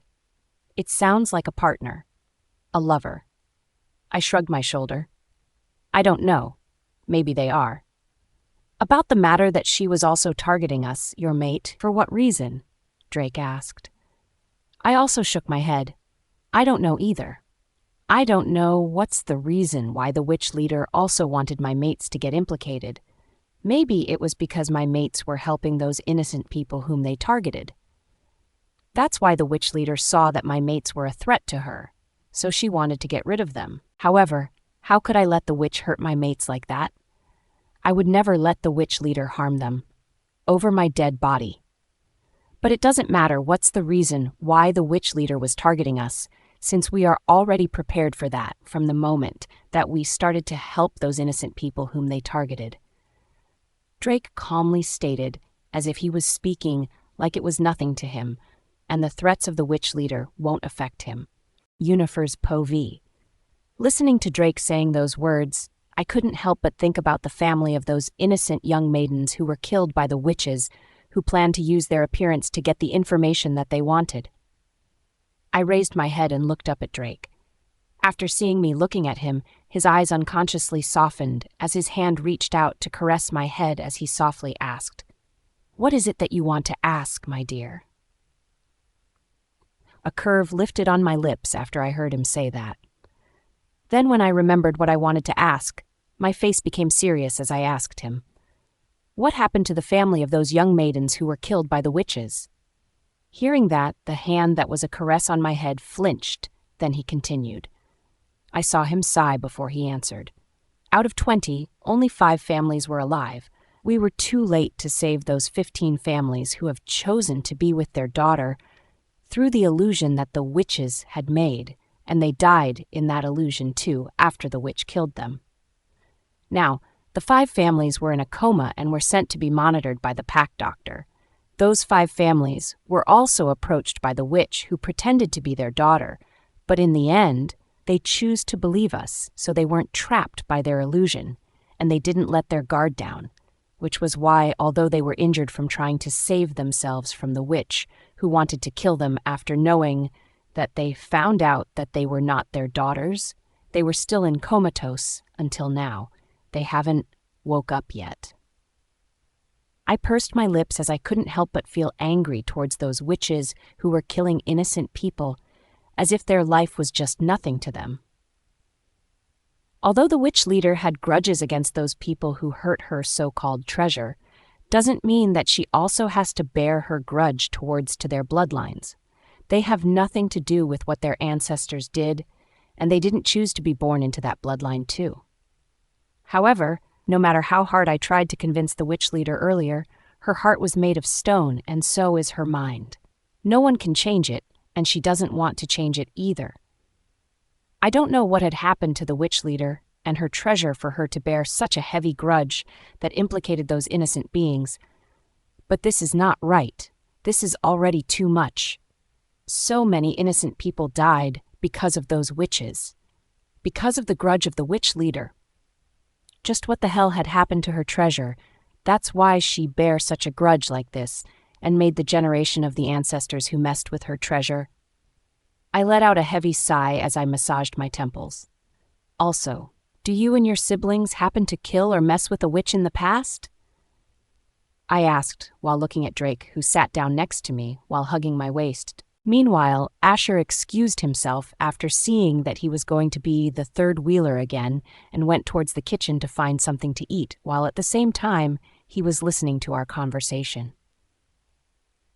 This sneaky cutie. He doesn't want to be at the end of the family who doesn't know a thing about what's happening around our surroundings.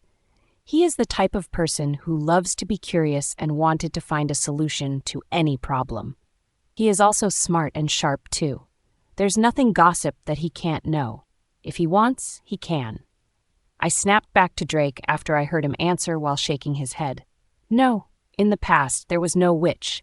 We never killed a witch to be exact, and we only killed werewolves who messed with us. But if you are talking about this time, this present, then we have. We already killed a witch. My brows furrowed upon hearing this. If they didn't mess with a witch or killed a witch in the past, then why does the witch leader want to kill my mates? I was paying attention to the emotions in her eyes earlier when we were talking, and when she warned me to take care of my mates, I noticed the hatred in her eyes. It was so intense that I thought that she would go and rush out towards the room of my mates and then kill them. I was too nervous at that time whenever I thought that she would kill my mates. However, now that Drake had confirmed that they didn't kill or mess with a witch in the past, then why did the witch leader hate them and wanted to kill them? Her eyes can't lie. And it was also the same when she was talking about her treasure, who passed away even though there was no expression plastered on her face. Her eyes can't hide the sadness and hatred. Or maybe, is it because of me? Did the witch leader want to kill my mates because of me? However, earlier, she doesn't have any killing intent toward me. That's why I was confident and talked back with her, because she wasn't planning on killing me. For what reason did she want to kill my mates? Suddenly, my forehead was flicked by someone, making me snap back to reality and looked up at this someone who flicked my forehead. Drake smiled and pinched my cheeks, but then when he glanced at my jaws, his brows also furrowed. He had the same expression as Asher did. "What happened to your jaw?" he hoarsely asked while his eyes exuded anger. Before I could open my mouth to respond to him, when suddenly Asher, who was in the kitchen earlier and was eating, heard our conversation and immediately answered. "It was being pinched by the witch leader. You should make her pay you back once you met her. She harmed my sister, and who knows what else she did earlier when we are still sleeping, since my sister seemed like she doesn't want to talk about it. I don't know if she was siding with the witch leader or not." Asher shouted in the kitchen. I let out a helpless chuckle. I can't believe he thought of it that way. Seeing him staring at me closely, I immediately wiped off the smug on my face and looked at him with innocent eyes. I wasn't siding with the witch leader, I swear. What else did she do to you when we were asleep? He asked with a darkened face, making me avert my eyes. Speak, Yunifer, he coldly said as he whispered in my ears, making my ears feel ticklish. My ears reddened as I kept on averting his eyesight. Well, she just pinched my jaws to make me look at her, then she kicked my stomach. Kick your stomach? I jolted when both of their voices were mixed as Drake and Asher looked at me with serious gazes. It wasn't until Drake cursed, Damn that witch. I swear to kick her face if I saw her. Asher also seconded the motion. Damn that witch for hurting my sister. The next time you see her, just beat her for me. I helplessly laugh after seeing him act like this. No, I pissed her off, that's why she did. Suddenly I remember that the witch leader just cursed my grandma, making me irritated. Yeah, just beat her for me too. Drake and Asher both nodded their head, agreeing with my statement, and it wasn't until Drake spoke while looking at me with a serious gaze. Don't overthink too much about the reason why that witch leader wanted to kill us. Anyway, the witch leader probably got intimidated by our strength and because we always mess with her subordinates, and so as her plan, that's probably why we earned her hatred, and she wanted to get rid of us as soon as possible. Drake calmly said, as if the witch leader's hatred was just nothing to him. I looked at him, who was calm and indifferent towards the matter that the witch leader was targeting, and let out a soft chuckle as I hugged him tightly. I know. I softly murmured as I buried my face in his chest, and I could hear the loud thump of his heart, making my heart soften as my cheeks reddened. It wasn't until someone cleared their throat in front of us.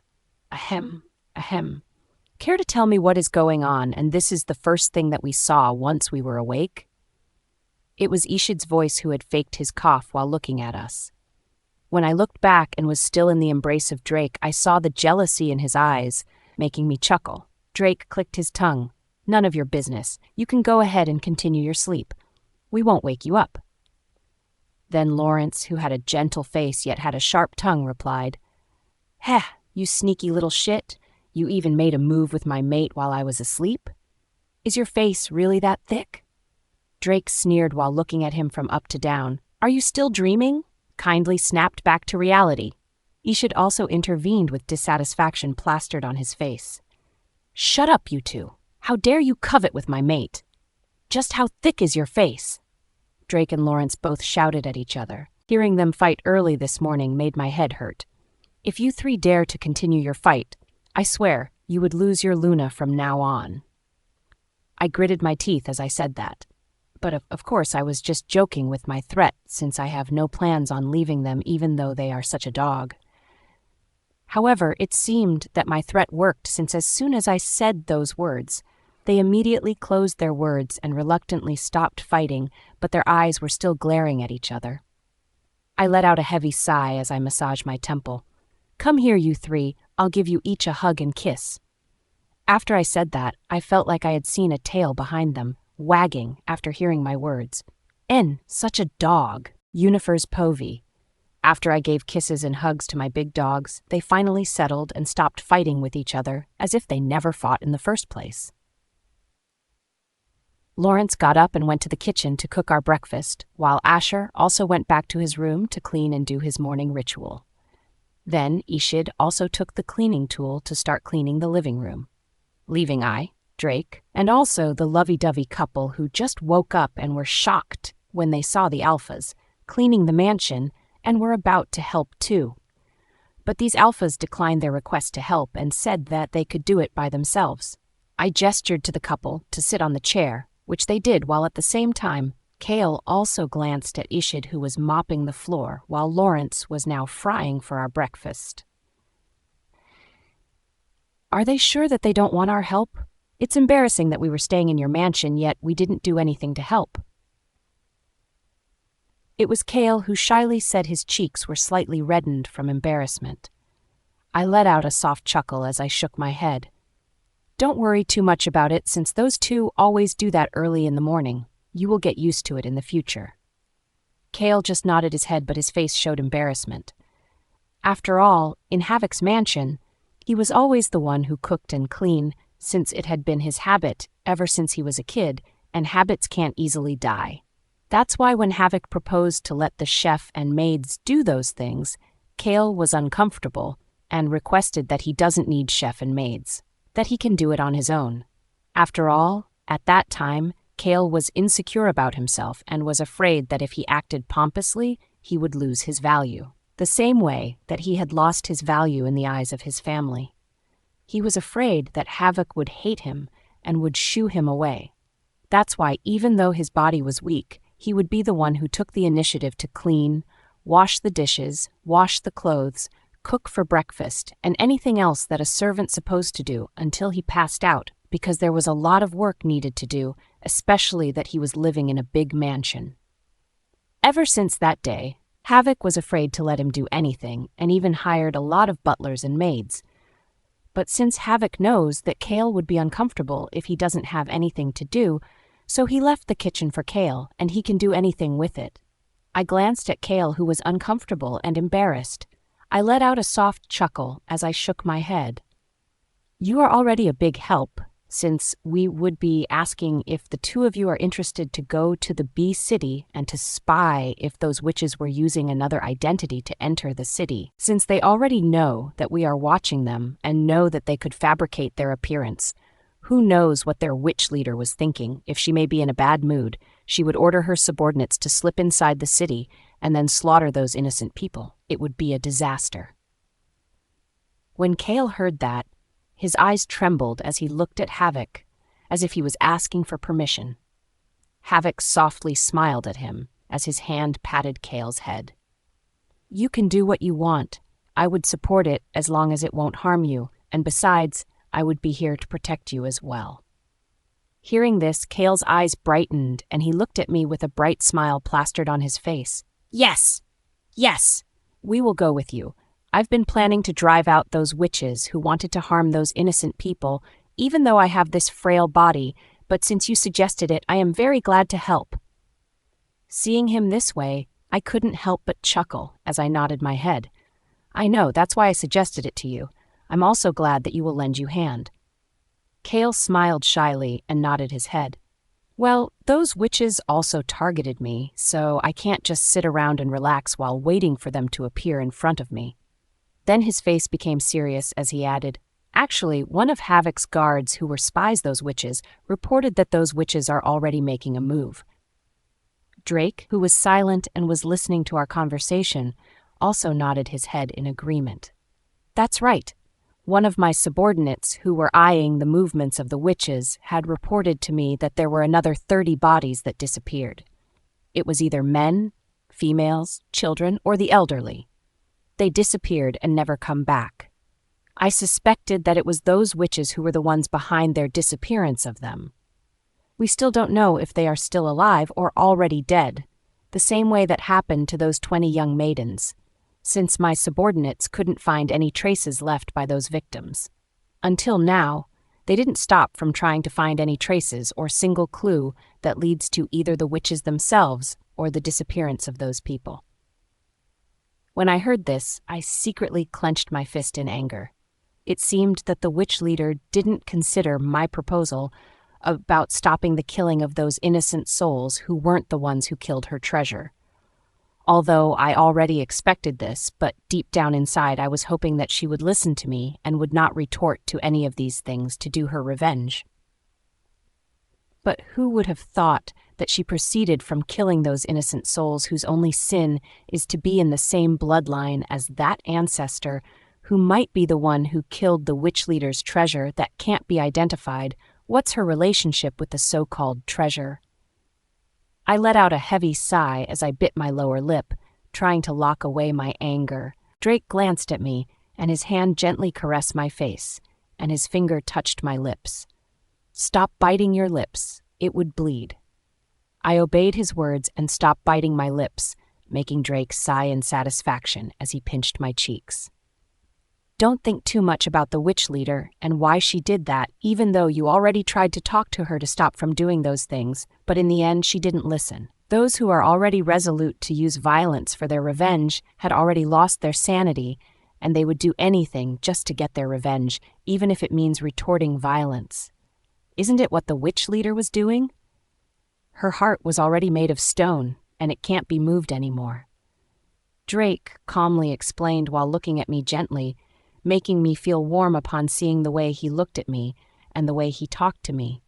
He was comforting me with his words, as if he was afraid that I would overthink why the witch leader kept on doing those things, and why I failed to convince her that all things shouldn't be retorted with violence. He was worried that I would think too much about it, and that would stress me. I warmly smiled at him and lightly tapped his finger as I mouthed at him, "I'm fine." It wasn't until Havoc also nodded his head, agreeing with the statement that Drake said. I seemed to be enlightened about why the witch leader had done these, given the information that had been put back to pieces together. It seemed that this witch leader had wanted to get her revenge for what happened to her treasure, and this treasure that she was talking to, either her lover, her parents, or someone who was dear to her heart, but was either killed, backstabbed, or died because someone plotted to kill that treasure, which leads of the witch to be blackened, since she is the type of a witch who won't die even no matter how many times she would try to kill herself. Rather than that, she also stayed alive just to kill all of the bloodlines of that ancestor who harmed her treasure. That's why the fire in her heart cannot be extinguished so easily, because it was accumulated from generation to generation, which leads to the witch being blackened and her fury reaching the highest peak. Listening to the words that Havoc uttered, I couldn't help but also agreed with him. That's what I also thought too, since the witch leader had mentioned that her treasure was harmed and killed. I also agreed with your words too. However, I'm still stuck with the question about who the hell is the treasure of the witch leader who was harmed and killed by those ancestors of those innocent people that were killed by the witches. I voiced my doubts and was still thinking about the identity of the so-called treasure that made the witch leader blackened to this point. I was also guessing that this treasure might be her lover or partner. Otherwise, why would her reaction be so big and her fury and madness even reach this generation? She was also planning to end the bloodline of that ancestor who messed with her treasure. But if that's the case, just what the hell had happened to the treasure of the witch leader? How come the witch leader had killed a lot of those innocent people who happened to be in the same bloodline as that ancestor who messed with the treasure of the witch leader? If that were the case, just how many people had killed and plotted against the lover of the witch leader? Kale also let out a heavy sigh and made some guesses about the identity of the witch leader's treasure. What if the treasure of the witch leader is her lover that she dearly loved? I think so too, I softly murmured. The four of us were silent as we were thinking deeply about this matter. Suddenly, Lawrence's voice rang in our ears, making us snap back to reality. "The dishes are already served." Yunifer's POV.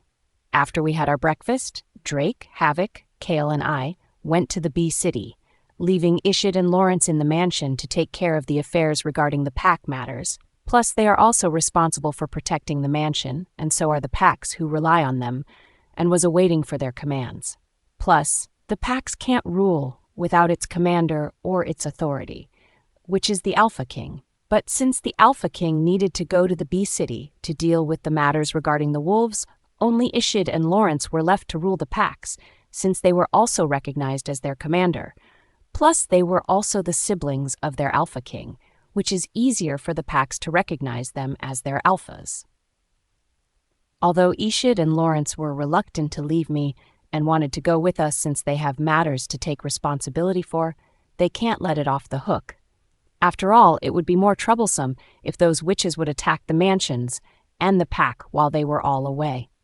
Only then, Drake and I can rest assured that they would stay in the mansion to take care of the affairs.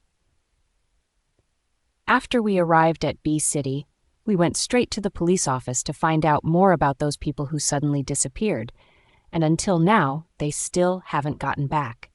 Even their families were nervous and were protesting why the police officers' actions were too slow.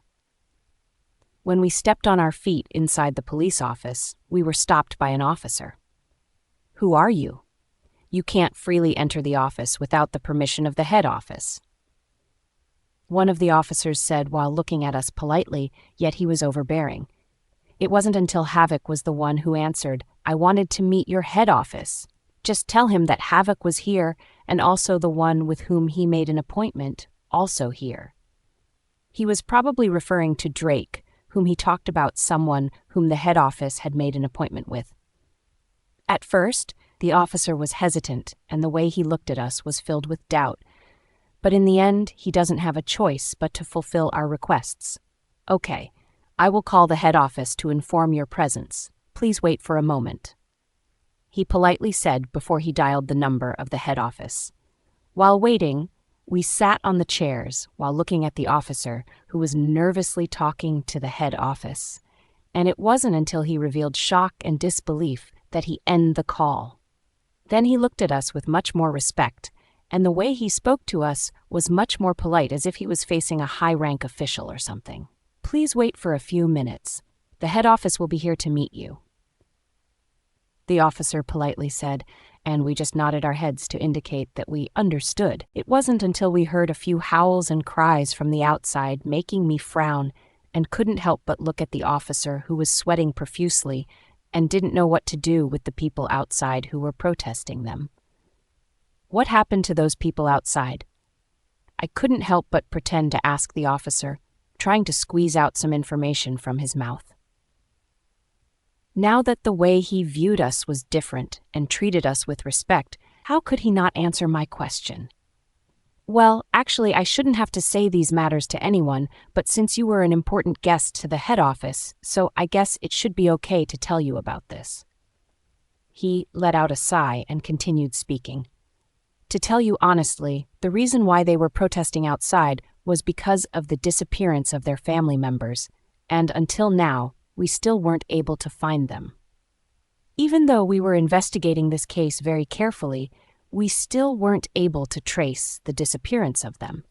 That's why we can't provide any information or even assurance towards the family members, because we also don't know if we can find them again.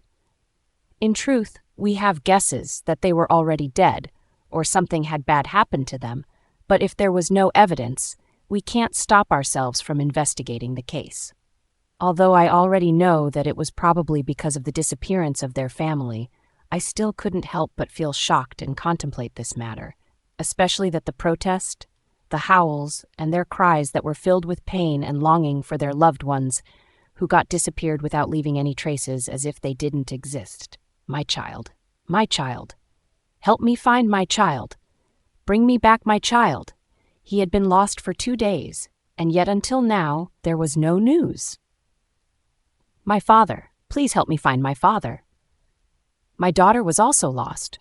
I don't know what happened to her or who was the one who kidnapped her. Police officer, please help us. Please help me find my daughter." I could hear the mournful voices that were begging for mercy and pleading with the officer to help them with their problem. However, what could this officer named Samuel do? He also doesn't know what to do either, since he was only in charge of the documents and papers related to the crimes. It wasn't until someone arrived and greeted Drake and Havoc with politeness. "Hey, Alpha King and Alpha Havoc, thank you for sparing your time to help us." It was a bulky police officer who was bald and had his head lowered in front of the 2 alphas. No, it should be 3, since I am an alpha too. When he tried to raise his head and looked at the people who were beside the Alpha King and Alpha Havoc, his eyes slightly trembled upon meeting my gaze. Female alpha?" His eyes widened and his jaw dropped upon seeing me. It was as if this was the first time he had ever seen a female alpha. I nodded my head at him in return for his question. However, Drake's brows furrowed upon seeing the changes in the officer's face. "Is this your first time meeting a female alpha?" The head officer named Hertz nodded his head shyly and scratched the back of his head. "Well, female alphas are rare, and it's my first time meeting them too." Havoc clapped his hands to gain their attention. "Okay, let's stop talking about that and focus on solving the disappearance of those humans who were living in City B." After Havoc said that, I also nodded my head in agreement.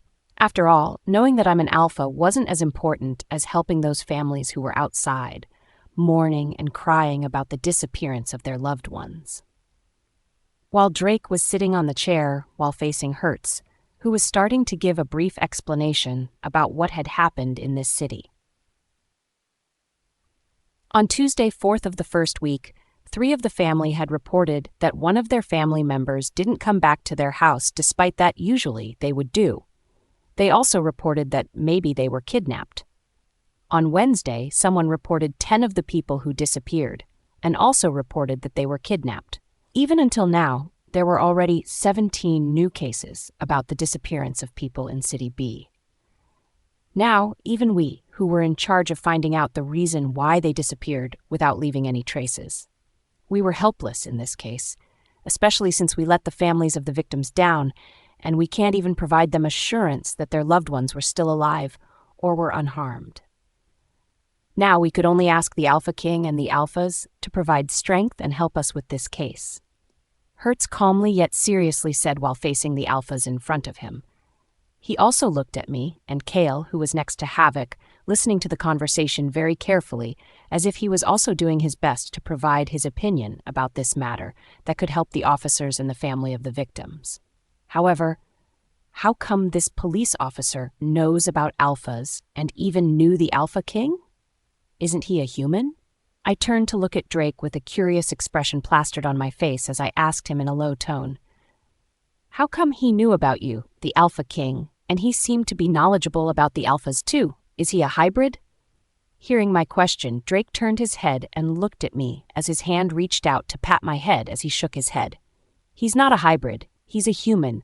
The reason why he knows about werewolves was that his grandfather back then was a wolf hunter." Then, Hertz, who happened to hear our conversation, immediately shook his head and explained his side. No, I'm not like my grandpa. I don't hunt wolves now, and besides, I'm a police officer. I must protect people's lives regardless of their race. It doesn't matter if they are wolves, humans, or not, but as long as they live in City B, it's my responsibility to ensure their safety.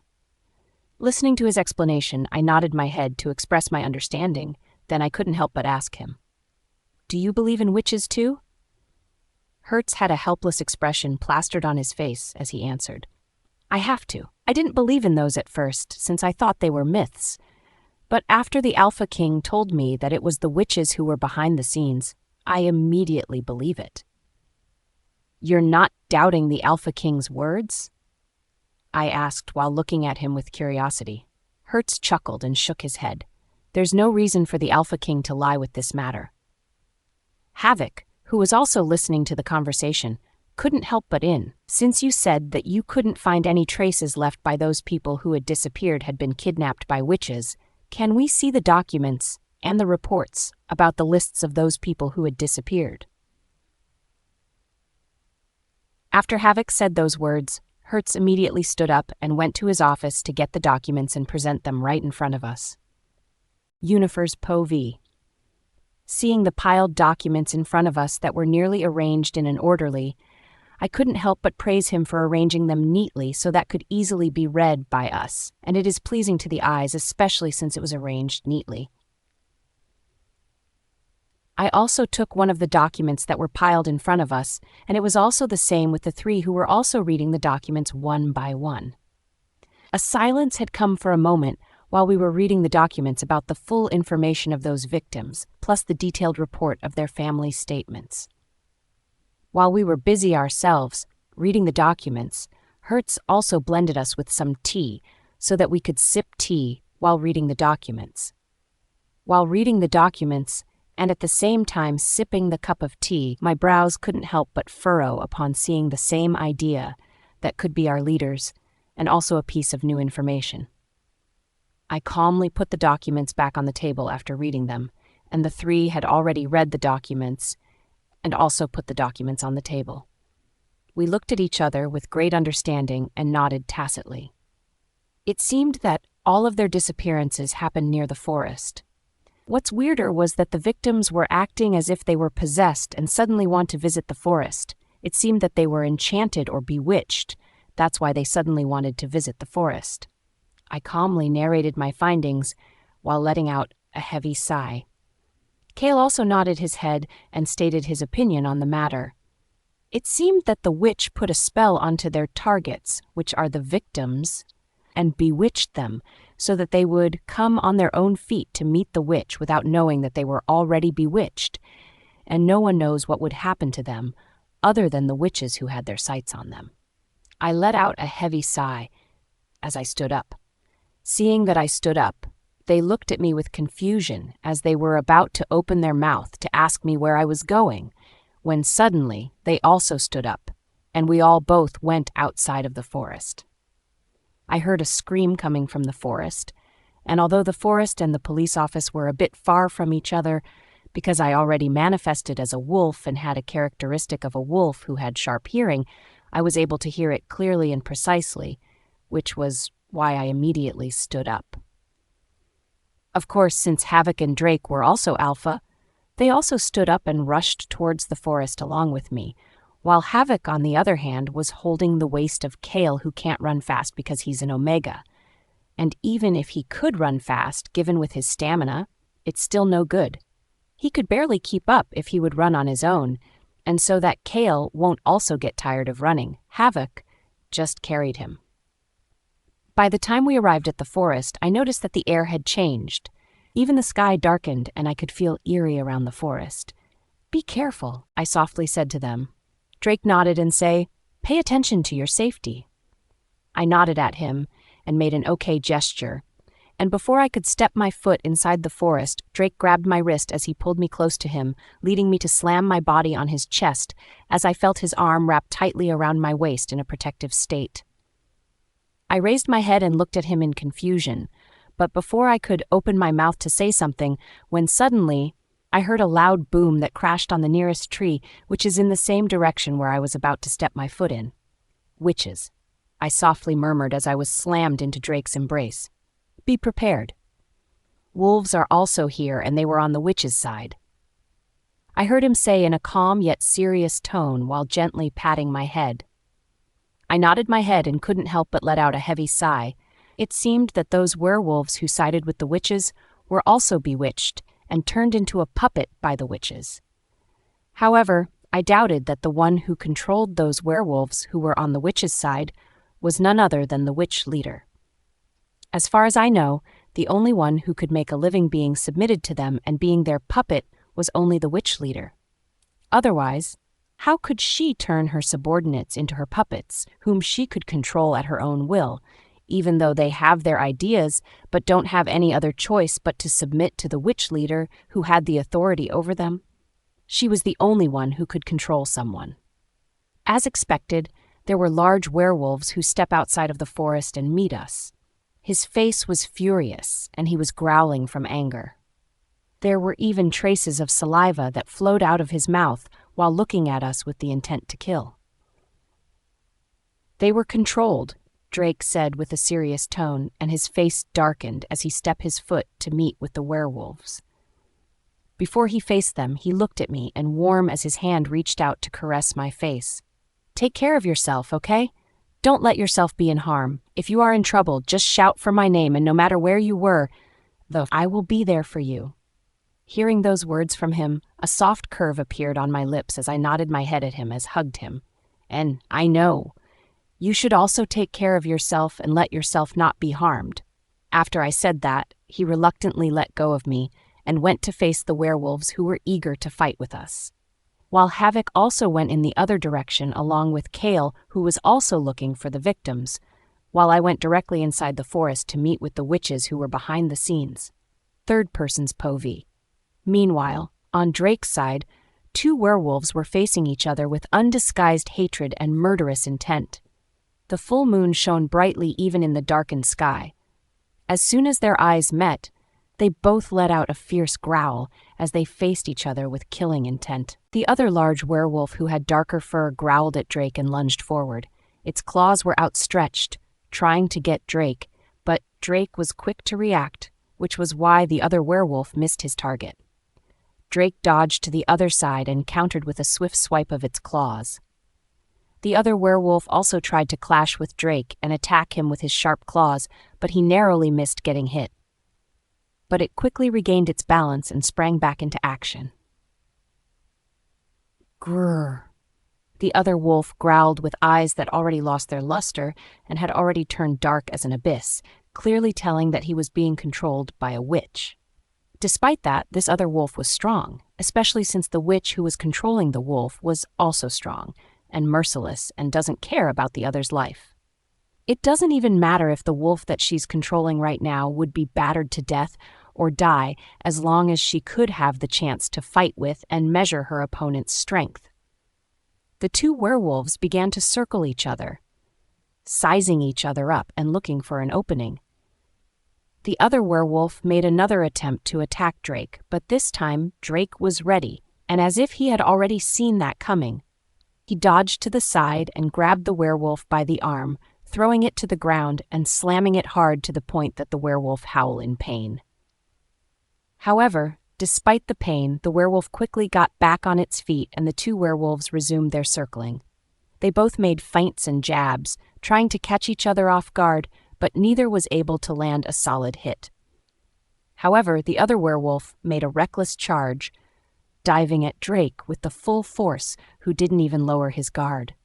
Drake met the attack head-on, grabbing the other werewolf by the throat and slamming it to the ground. The werewolf struggled to break free from Drake's grip, but his grip was too strong for the werewolf to break free. It tightened its grip, suffocating the life out of its opponent. Drake stood up high and mighty as he changed back to his form and glanced at the werewolf who had already lost his life. Without taking another glance, he turned his back and left without nostalgia and went to find his mate, Yunifer. Meanwhile, on Yunifer's side, as soon as she steps foot inside the forest, she finds that the fog becomes denser and more mysterious. She could see the mist that was so thin that it limited her visibility toward her surroundings. The trees in this forest are tall and imposing, with branches that reach out and twist in eerie shapes, casting ominous shadows that seem to lurk in the mist. The forest floor is covered in a layer of damp, spongy moss and fallen leaves that muffle any sound, adding to the eerie silence. The air is cold and damp, with the scent of earth and decaying vegetation lingering in every breath. The only light that manages to pierce through the thick canopy is a dim, ethereal glow that makes the forest feel like a surreal, otherworldly place. However, Yunifer didn't feel fear from the moment that she entered the forest, where those witches are probably watching every one of her moves. "Come out now. I know that you're watching me," Yunifer coldly said without relaxing her guard, and kept her eyes sharp and glanced at her surroundings even though it was foggy and covered with mist that probably the witches had deliberately made. It wasn't until a woman who had an hourglass body wearing a silk dress, holding a sharp, long weapon in her hands with both of her hands while twirling the two weapons in her eyes. Her smile deepens upon seeing Yunifer. "We meet again, Yunifer." Third person, Pav. Yunifer's eyes were deemed as she faced the woman who had long dark hair flowing freely and held two gleaming swords with deadly precision. Yunifer pulled back her blonde hair in a tight bun, clenched her fists, and readied herself for the attack. "Witch leader, you still haven't given up." Yunifer coldly glanced at the woman in front of her. However, the witch who was being controlled let out a chuckle and sneer right after. "Do you think that you can easily convince me with your words? Then what do you want me to do for you to stop from doing all of this, killing those innocent people that were implicated with your so-called revenge?" Tension was palpable in the air as the two women faced each other. The face of the witch who was being controlled by the witch leader became colder as her face darkened, looking at Yunifer with pure mockery. "Then can you bring a dead person back? No, right? Then you should fucking shut your mouth." With a sudden burst of speed, the witch lunged forward with anger, and her swords flashed in the sunlight. Yunifer was stunned at first, but because she already raised her guard earlier, she deftly dodged the attack, and the two engaged in a deadly dance of blades. Their movements were swift and fluid, each one trying to gain the upper hand. Sparks flew as the swords clashed, and the sound of metal on metal echoed through the clearing. However, although Yunifer seemed to be at a disadvantage because she doesn't have any weapons in her hands, as the witch had, she had long, sharp swords that she could control at will without changing to her wolf form. The two women faced each other, each sizing up the other's abilities. Yunifer was known for her mastery of combat, her lithe body moving with fluid grace, while the witch held two long swords, one in each hand, her eyes locked onto her opponent. The Yunifer made the first move, her quick jabs and kicks forcing the witch onto the defensive. But the witch was nimble, her swords parrying each strike with deadly accuracy. As the fight continued, Yunifer had begun to feel tired. Her movements became slower, and her strikes lacked the force they had at the start. The let out a soft chuckle as she smirked, looking at an opening, and pounced, her swords slashing through the air. Yunifer gritted her teeth and fought back with all her might, but the witch was relentless. She pressed forward, her swords striking true. One of her blades found its mark, slicing through the Yunifer's guard. "Fuck." Yunifer hissed as she moved back a little and touched the wound on her arms that was splurting with her blood. The witch, who saw that she managed to hurt Yunifer, already felt victorious. A smirk appeared on her lips as she looked at Yunifer with mockery. "You're weak. Go back to your mate's arms and let them protect you and cry in their arms," the witch said with a teasing smile while her eyes were looking at me with mockery. With a sudden burst of energy, Yunifer stood up and attempted to turn the tables. She gritted her teeth from anger as her hand turned fist, clenching it tightly, and she swiftly moved to the other side and kick the witch who was smiling at her earlier, then throw a punch at her in the face before she could take a time to recover. Yunifer had already knocked the witch, who suddenly let her guard down. Yunifer coldly watched the witch lay in the green grasses that had already been painted with blood. She then took out a handkerchief from her pocket, then calmly wiped the blood that splashed in her fist, then didn't linger too much in that place. On the other hand, the witch leader, who suddenly got knocked out and lost control of her puppet, angrily punched the nearest wall. "Damn it!" She cussed and angrily kicked the throne. Meanwhile, Havoc and Kale were still roaming around the dense forest while trying to find those witches, and even if they had found a witch, Havoc would be the first one, would face the witch, fight against the witch, and torture the witch so that she would spill out those secrets about where they hide their victims. But in the end, Havoc ended up killing them because he lost his patience with them. Kale patted Havoc's shoulder and softly said with a sigh, "You should calm your anger, and you can't just lose your patience just because you can't get the answer that you want." Havoc pursed his lips. "Fine, I will try."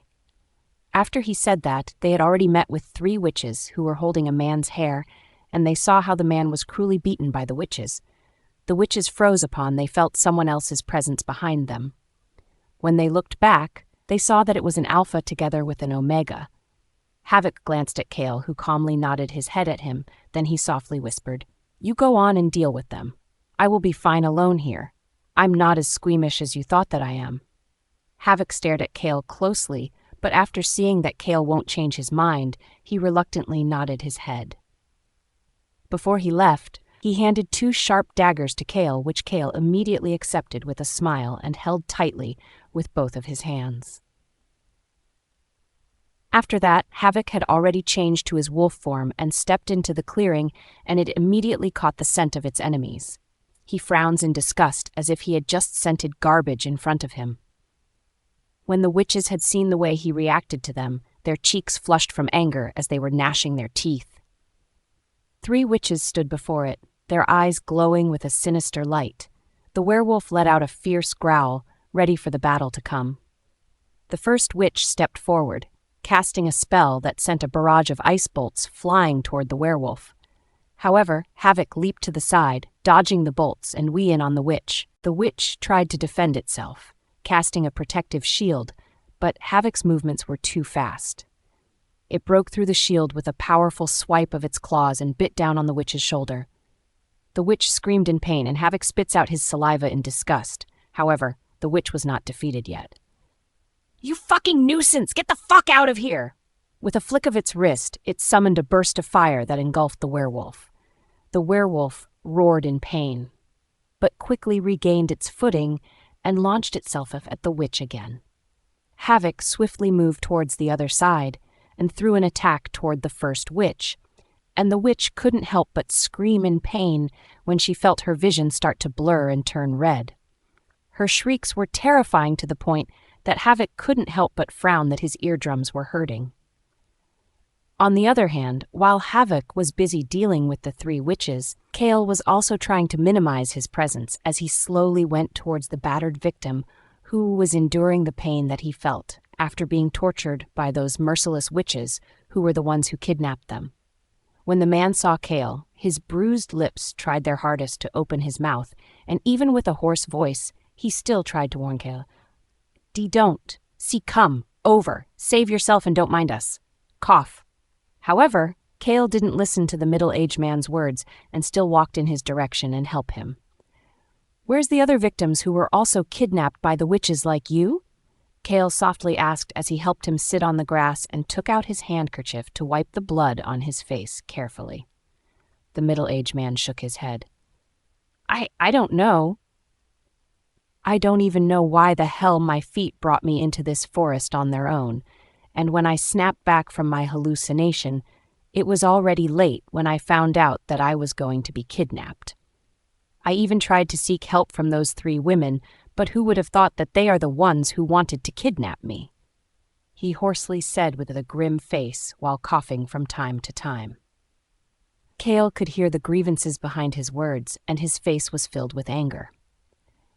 Then the middle-aged man added, while looking at Kale with solemnity, "It seemed that it wasn't only me who was being kidnapped by them. To tell you honestly, when I was being tortured by them, I heard them talking about meeting at the left side of the forest near the lake." Hearing that, Kale nodded in understanding and thanked him for providing evidence. Just when Kale was about to continue to tend to the man, when suddenly he found out that the look on the middle-aged man had changed. His eyes were filled with fear while looking at his back.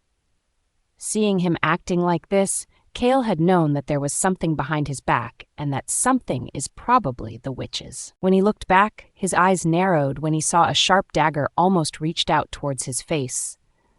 But because of the adrenaline rush, his instincts worked as he swiftly moved to the left and used his hands that were also holding the sharp dagger that Havoc had given to him to block her attack. After that, Kale didn't give the witch the time to take a breath as he stood up and used his right leg to kick her on the stomach, then swiftly rushed forward to her despite the ache of his legs, and raised both of his hands that were holding the dagger and stabbed it in her chest, then press it against her heart, making the witch squeal from pain as she tried to break free from Kale's grip. But it was already too late. She was already losing her blood and losing her consciousness. Kale stood up with a calm expression as he walked with limp legs towards the middle-aged man, whose eyes widened as if he can't middle that this frail-looking man just killed a witch single-handedly.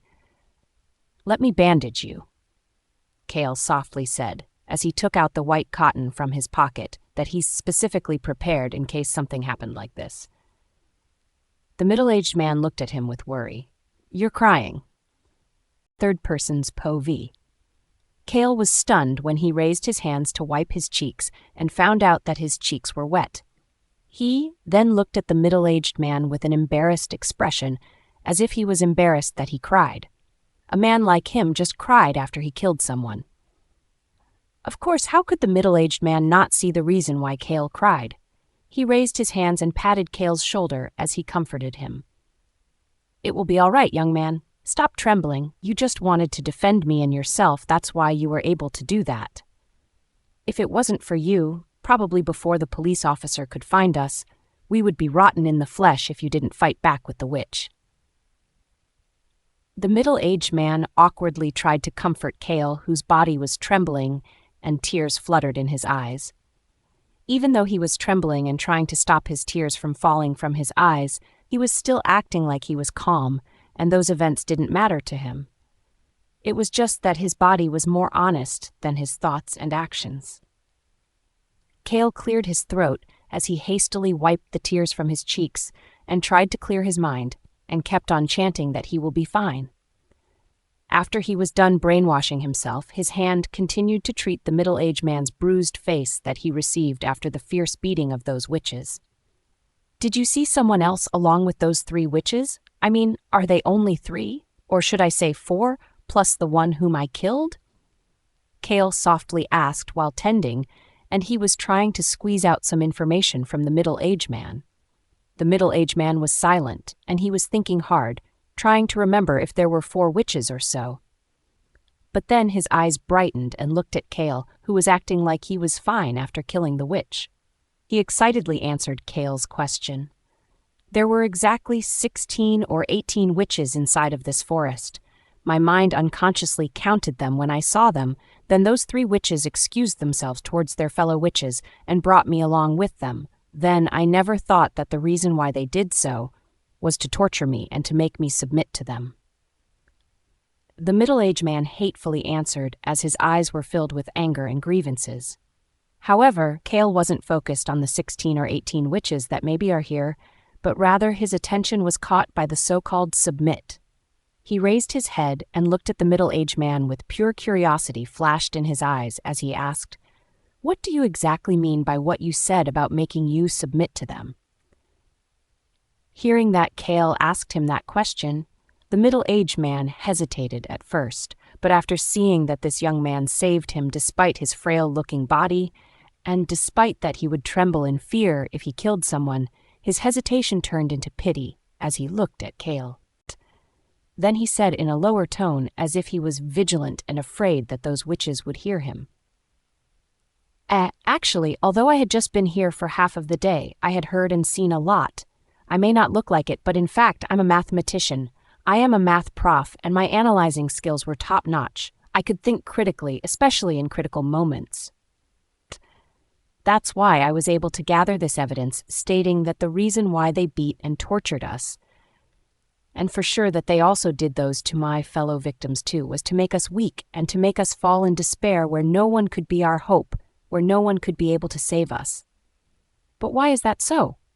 Why did they do that to us? I finally realized right after I was beaten too, plus I also heard them talking about it. It was all because they wanted us to submit to them. They said that it would be easier to make a puppet, or to control us, to make us submit to them if we had already abandoned the so-called hope. It would be much easier to control us and to make us their little marionette if we have fallen in despair. That's why torturing us would be a lot easier to make us submit to them wholeheartedly. After the middle-aged man spoke with a hoarse voice, he cleared his throat and felt like it was dry, so Kale immediately handed him a bottle of water that he saved for himself earlier, but since the middle-aged provided him with a lot of information, plus he was also thirsty, he decided to give it to him. The middle-aged man didn't continue being polite with him and accepted the bottle of water since he was already thirsty earlier and drank it. However, Kale's attention was on the words that the middle-aged man had said. His brows couldn't help but furrowed as his face had a disgusted expression plastered on his face. "It's really cruel." Kale couldn't help but murmur. The middle-aged man who heard his words hummed and nodded his head. "That's right. It was fortunate that I didn't easily submit myself to despair and abandoned hope, especially since I just became a master level 1. So how could I easily let myself fall in despair when I worked so hard and sacrificed my sleep to become a mathematic teacher? There's no way that I would succumb to despair." The middle-aged man exclaimed with a grievance. Meanwhile, on the other side, where Drake had already finished fighting against 12 werewolves who were under the control of the witch leader, and everything in his surroundings had already turned bloody red, along with the body of those werewolves whom he had left with no choice but to kill them. Especially that if Drake won't kill them, they would kill him instead. Drake looked at the werewolves whose eyes were closed, and they were bathing in their blood with a bit of pity. A pity that these werewolves were clearly strong, and he was even thinking of hiring them to teach for his packs. But who would have thought that he would end up killing them because he felt with no option but to do so? Plus, they were also being controlled by the witch leader then, which must have meant that this werewolf's vigilance was low, so he immediately changed his mind. After he had already killed those werewolves and even tortured them to get the information that he wants, but when he thought that they were being controlled by the witch leader, which leads him to disappointment. He turned around and left that place without a hint of nostalgia to find his beloved. He was worried that something might have happened to his beloved Yunifer, especially the woman who had also high pride and won't ask for help, except if she can't already handle her opponent. If she would ask for someone's help, then that means that she had already fought with her opponent and that they were stronger than her. That's time would call for help. Drake let out a heavy sigh as he rushed his way inside the forest, trying to find the figure of her beloved, only to meet Havoc, who was also on his way to find Kale. Drake glanced at Havoc, whose body was covered with blood. Some of them were his, and some of them were from the witches that he probably killed. There were even some obvious wounds on his body, but Havoc acted like there were no wounds. Plus, it's already starting to heal, so he didn't care much about it. Any information about where they hide the victims? Drake straightforwardly asked while looking at him. Havoc also glanced at Drake, who only had stains on his clothes, but there were no wounds. Yeah, I managed to let them spit out some of the information that they had related to the victims. They said that the victims were on the left side of the forest near the lake, Havoc calmly said.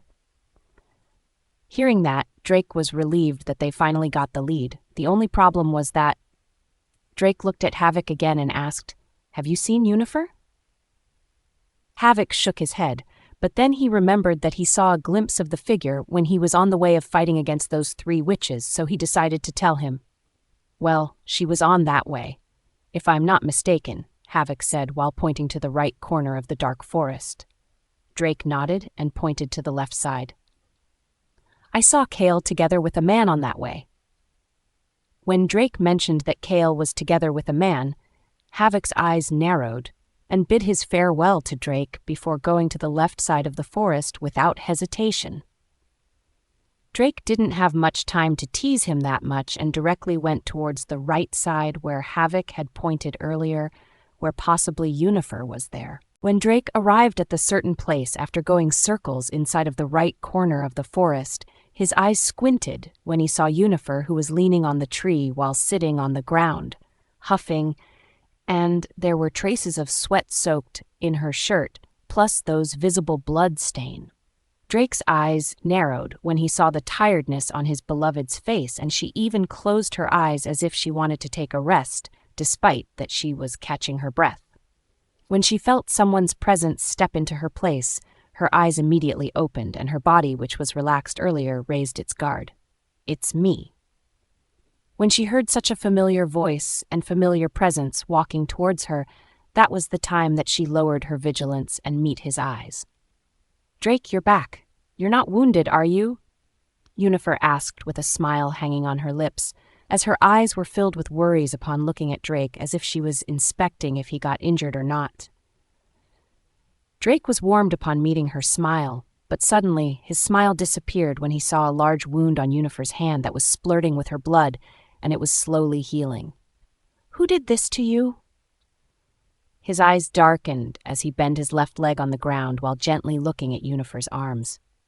If looks could kill, no, he would kill someone right now. Third-person POV. On the other hand, when Havoc arrived at the place where Kale was, and he has this stern expression plastered on his face as the words that Drake uttered kept on repeating in his mind, which made him gloomier. By the time he arrived, he saw his mate, gently helping the middle-aged man tend his wounds, which made Havoc purse his lips as he let out a deep sigh after seeing that it was just an old man. However, he still didn't like the feeling that his mate's hand touching the other person's face. It made him want to peel off the skin that his mate had touched the other person. But of course, he wasn't that unreasonable. He still had his limits, and he knew what he shouldn't and should do. He took a deep breath and calmed his nerves before he walked towards Kale's side after he calmed down and pretended that he wasn't jealous earlier. "Kale." Havoc softly, yet his voice was loud enough for Kale to hear. The middle-aged man raised his head to look at the person who just spoke someone's name, and his eyes widened when he saw such a powerful aura wrapped around the man in front of him. His instincts were telling him that this man is way more dangerous than those witches who beat him. When Kale heard such a familiar voice, he dropped down the first aid kit and turned his back, then looked at the man whom he had been thinking about all the time. He immediately pounced at him and wrapped his arms around Havoc's waist. earning a chuckle from Havoc as he also hugged him tightly. Kale's eyes reddened as he felt that his nose was sore. He buried his face in Havoc's chest as he hugged him tightly. Havoc noticed his emotions, furrowed, and looked at him with worry as his hand reached out to pat him gently on his head. What's wrong?" he softly asked, coaxing his baby. However, Kale pursed his lips and was aggrieved, then he shook his head, refusing to say anything as he just buried his head in Havoc's chest. It wasn't until that he felt the dampness of wet on his chest that he was stunned. His eyes squinted and glared at the middle-aged man who was coughing and averting his eyes, looking awkward. "What the hell did you do to my mate? Did you bully him and threatened him to tend your words?" Although Havoc was speaking in a low tone, his eyes were glaring at the middle-aged man, and his tone contained hatred. And if the middle-aged man did bully his mate, for sure that he would find himself bathing in his blood. Upon hearing that, he hurriedly shook his head with grievances and explained his side. No, how could I be so cruel? I didn't threaten or bully your lover. I am innocent. I am one of the victims of those scornful women, and it was that hateful woman who beat me up to this state." Kale also hurriedly explained to Havoc that it had nothing to do with the middle-aged man. He didn't threaten me, and in fact, he was kind and even provided me with a lot of information. When Kale happened to meet Havoc's eyes, who were staring at his face, he immediately realized that he wasn't covering his face, and his reddened eyes and nose were visible in the eyes of Havoc. Havoc squinted his eyes as his hand reached out to wipe the tears from Kale's cheeks. He asked grimly, "Who made you cry? Did you get injured?" As he said that, his eyes glanced down at Kale's body as if he was examining Kale with his eyes. Kale pursed his lips and hugged his waist. I killed someone." As soon as he said that, the tears that he had been holding back earlier when he pretended to be fine and calm about killing someone finally erupted as gushed out of his eyes. "I killed someone." Kale was choked in tears as he said with a grievance. Seeing him like this, Havoc felt a pang in his chest. He suddenly wished that he should be the one who killed someone rather than letting Kale dirty his hands and dye them red. He hugged him tightly and gently patted the back of his and kissed his forehead from time to time. After a few minutes of crying, Kale pouted as he found that his eyes could hardly be opened. When he heard Havoc chuckle, his cheeks reddened, and couldn't help but be embarrassed whenever he remembered the way he acted earlier. "We should meet up with Yunifer and Drake, then go towards the left side of the forest to save the other victims." Kale changed the subject with a serious expression, and Havoc also nodded his head at him tacitly. It wasn't until someone faked their cough to get their attention, making Havoc and Kale realize that there was still another person who was with them. When Kale remembered what he had done earlier, when he was together with Havoc, his cheeks flushed as he was overwhelmed with shame. Of course, how could Havoc not notice his embarrassment, so he was the one who faced the middle-aged man named Miguel?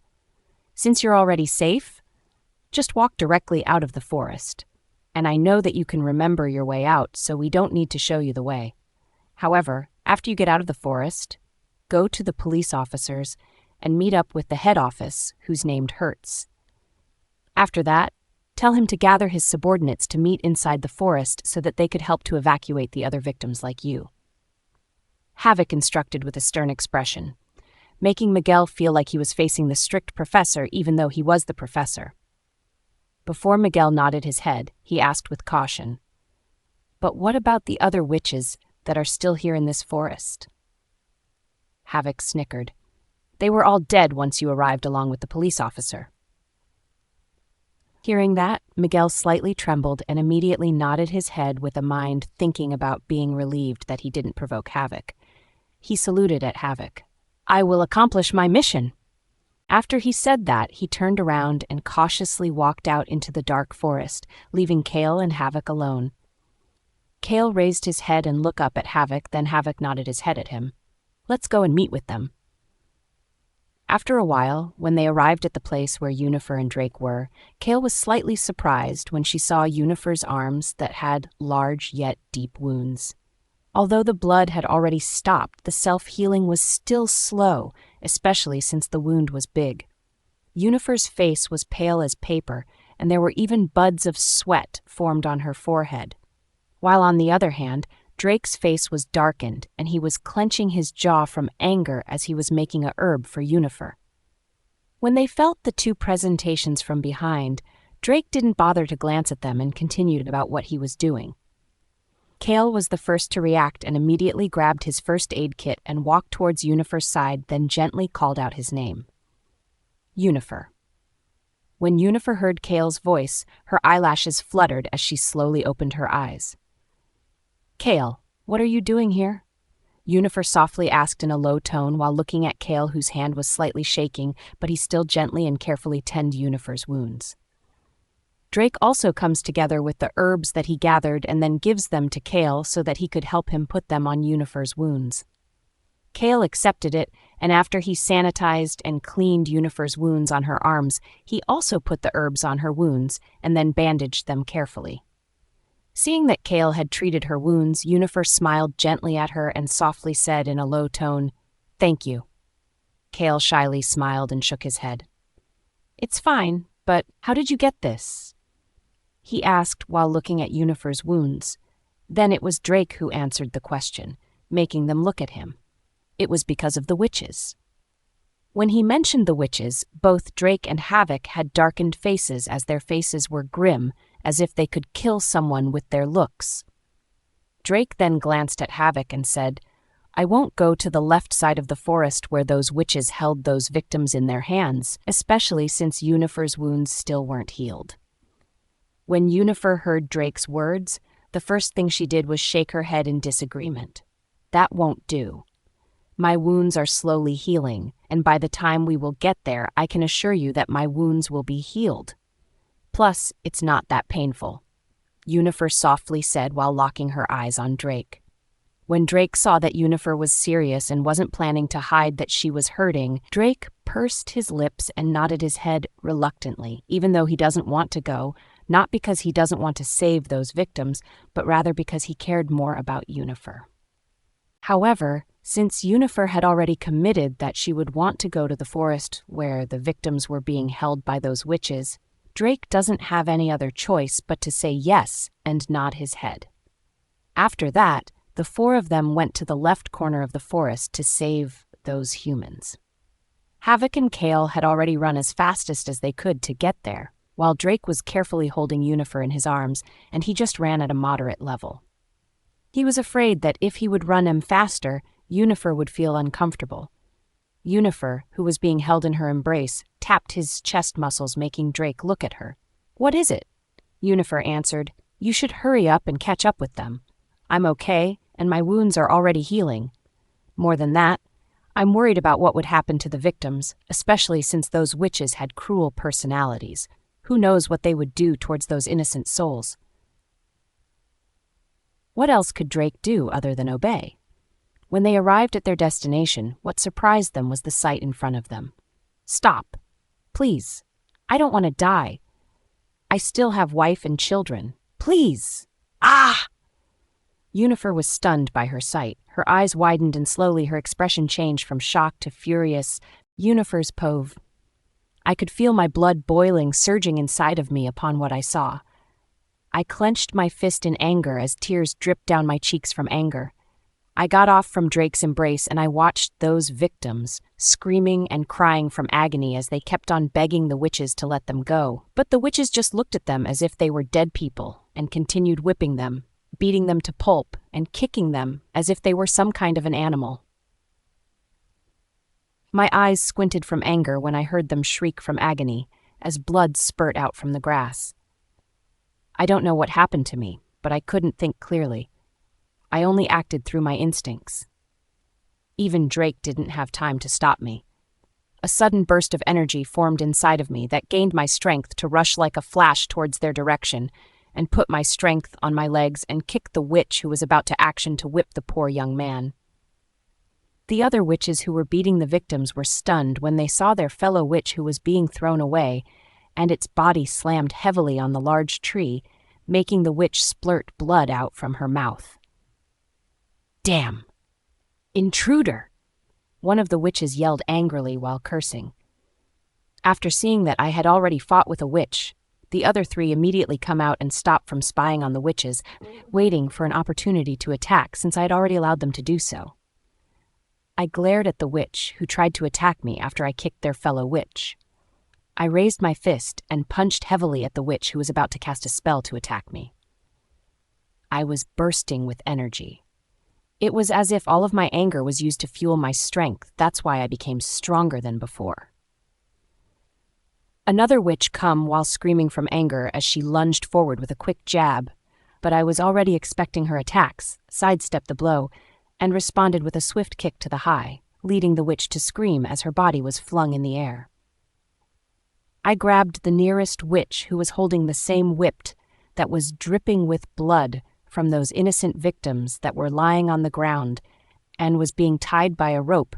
That's why they can't escape, and could only crawl their way while they tried to escape, but ended up always receiving the attacks of the witches. I also saw Havoc and Kale, who had helped those victims to sit and untied their ropes. Although they were battered to the point that their faces could only be hardly recognized and their body was filled with bruises and stained with their blood, they were still breathing and was fighting for their life, especially because there was someone important in their life, waiting for them to come back hope. When Kale felt my stares, he looked at me and nodded his head as he mouthed, "Don't worry, I will take good care of them." Upon hearing that, I let out a sigh of relief as I already focused on fighting against witches. Both Drake and I had joined our hands to dye our hands red again as we mercilessly killed the witches with the long, sharp swords that we got from their fellow witches earlier and used them to kill the witches. Blood kept on splurging on the ground, staining the green Bermuda with red. Ah! Ah! Now it was the witch's turn to scream from agony and pain. I noticed someone's presence behind me who tried to punch me, but I swiftly dodged to the other side. I almost stumbled because of the rock near my footing, but I quickly regained my footing and launched a series of powerful punches, which leads to the witch to grunt when she received quick strikes to the chest and abdomen. I sneered at her and walked in her direction and tightly clenched her hair, glaring at her openly. "Tell me, do you like it when you abuse those innocent victims who had nothing to do with you? Are you all that sick?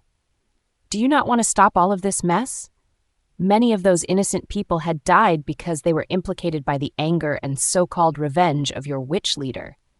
Do you think that just by doing this, she could resurrect her so-called treasure?"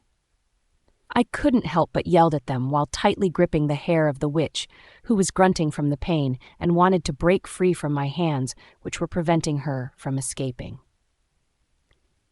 When I saw the witch whom I was holding was about to use her magic, I immediately punched her on the side of her face, making her daze from the pain. When the other witches saw this, their hearts surged up with anger while glaring venomously at me. "So what about it? It's not like we had tried to capture you, and besides, this is none of your business, so why do you all keep on meddling? If you wanted to die, then die. Don't just turn around and calmly mess with the witch leader and our fellow witches." One of the witches angrily yelled at me, making me laugh at her words. I looked at her with mockery. "Oh, really? It's none of my business? I am the Luna of the Alpha King and those twins Alphas. It is also my responsibility to maintain the orderliness and peacefulness of my people. Plus, what did you just say? Don't mess around with the witch leader and your fellow witches. Don't you have eyes? Can't you see that the one who is always provoking and making things worse was all of you witches? I wanted to make peace with your so-called witches, but what did she do? She still kept doing what she wanted by eliminating those whom she loathed. But those people that you have tortured and kidnapped were innocents. They didn't choose to be in the same bloodline as their ancestors who had hurt your witch leader's treasure." I couldn't help but yell at the time. I am very curious about the fact that they disregarded the lives of others and just continued what they were doing, as if they do not care about the innocent lives of others, as long as they could get what they wanted. Although I know that some of these witches were being controlled by the witch leader, no, Should I say that all of the witches had become a puppet for the witch leader at the same time? They still regained their consciousness, their mindset, and everything as if they had never been becoming a puppet. Plus, I could tell that someone had been trying to break free from being a puppet because it doesn't want to kill innocent lives, so what doesn't have any other choice but to obey the command of their leader? But if there is someone who had tried to resist being a puppet of the witch leader, then there are also the majority of the witches who are killed willingly to offer to the witch leader. Suddenly, I felt someone's presence behind me, and when I turned back my head, I saw that it was Drake who gently patted my head. Stop talking with them.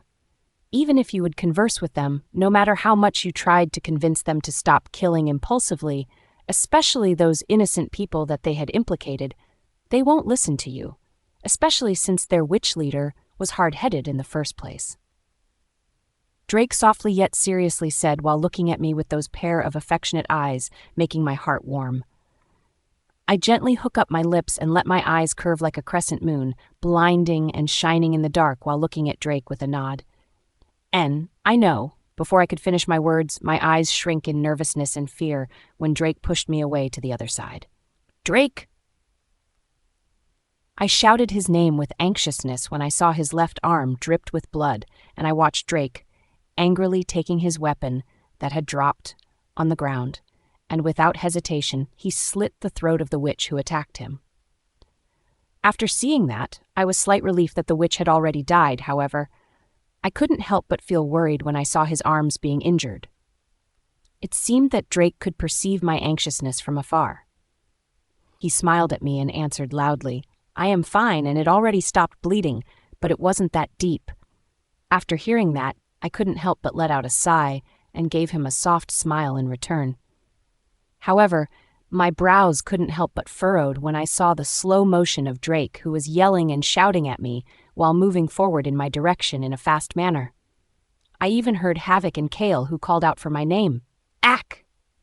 My eyes widened in disbelief when I felt a strong surge of pain in my abdomen. I couldn't help but let out a muffled sound as my hand reached out to touch my abdomen and found that there was a sharp pointing weapon that had stabbed me from the back. Suddenly, a familiar way of speaking whispered in my ears. You know, Yunifer, I don't want to do this and hurt you, but I left with no choice but to do this. You are getting bold and meddlesome. If you had just turned a blind eye towards this matter, this won't happen to you. I let out a mocking laugh in my heart, despite the pain in the abdomen that made me want to scream. My mouth quivered as I hoarsely answered with blood dripping from my mouth. Witch leader. Ah, poor you. You shouldn't have meddled in someone else's business, and this won't happen to you. Her voice was soft, like she was whispering to my ears like a devil, but behind those words, she was teasing me for being a fool.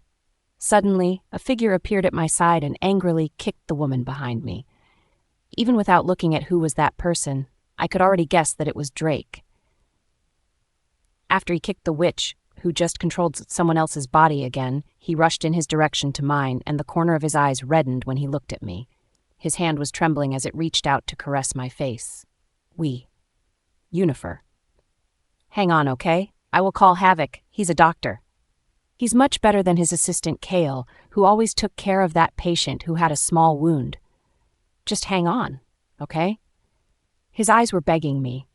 Seeing him being like this made my heart clench. I want to tell him that he doesn't need to beg because I will really hang on to this dearest life of mine and that I still want to be with him. With them, along with those twins who were in the mansion. Third person Pove. A bitter smile appeared on Yunifer's lips as she was embraced by Drake, who was trembling, clearly panicking about what happened to Yunifer. Drake held her with caution and gentleness as he rushed in the direction of Havoc, who was also rushing towards their direction along with Kale, who was shocked when they saw Yunifer in such a state. Havoc immediately helped Drake to lay Yunifer down on the jacket that Kale had taken off to make a carpet for Yunifer to lie in. Gently lay her down. I need to stop her from getting blood loss, otherwise it would be too late for her to be brought to the hospital. Even if she's a werewolf who had a self-healing ability, It's not like werewolves are immortals. We can also die, and it's also the same with her, even if she's an alpha or a lichen princess or what. Even witches who can live for thousands of years would also die. How much more a werewolf like us? Havoc calmly said, as he let Drake lay Yunifer, who was pale as a sheet of paper.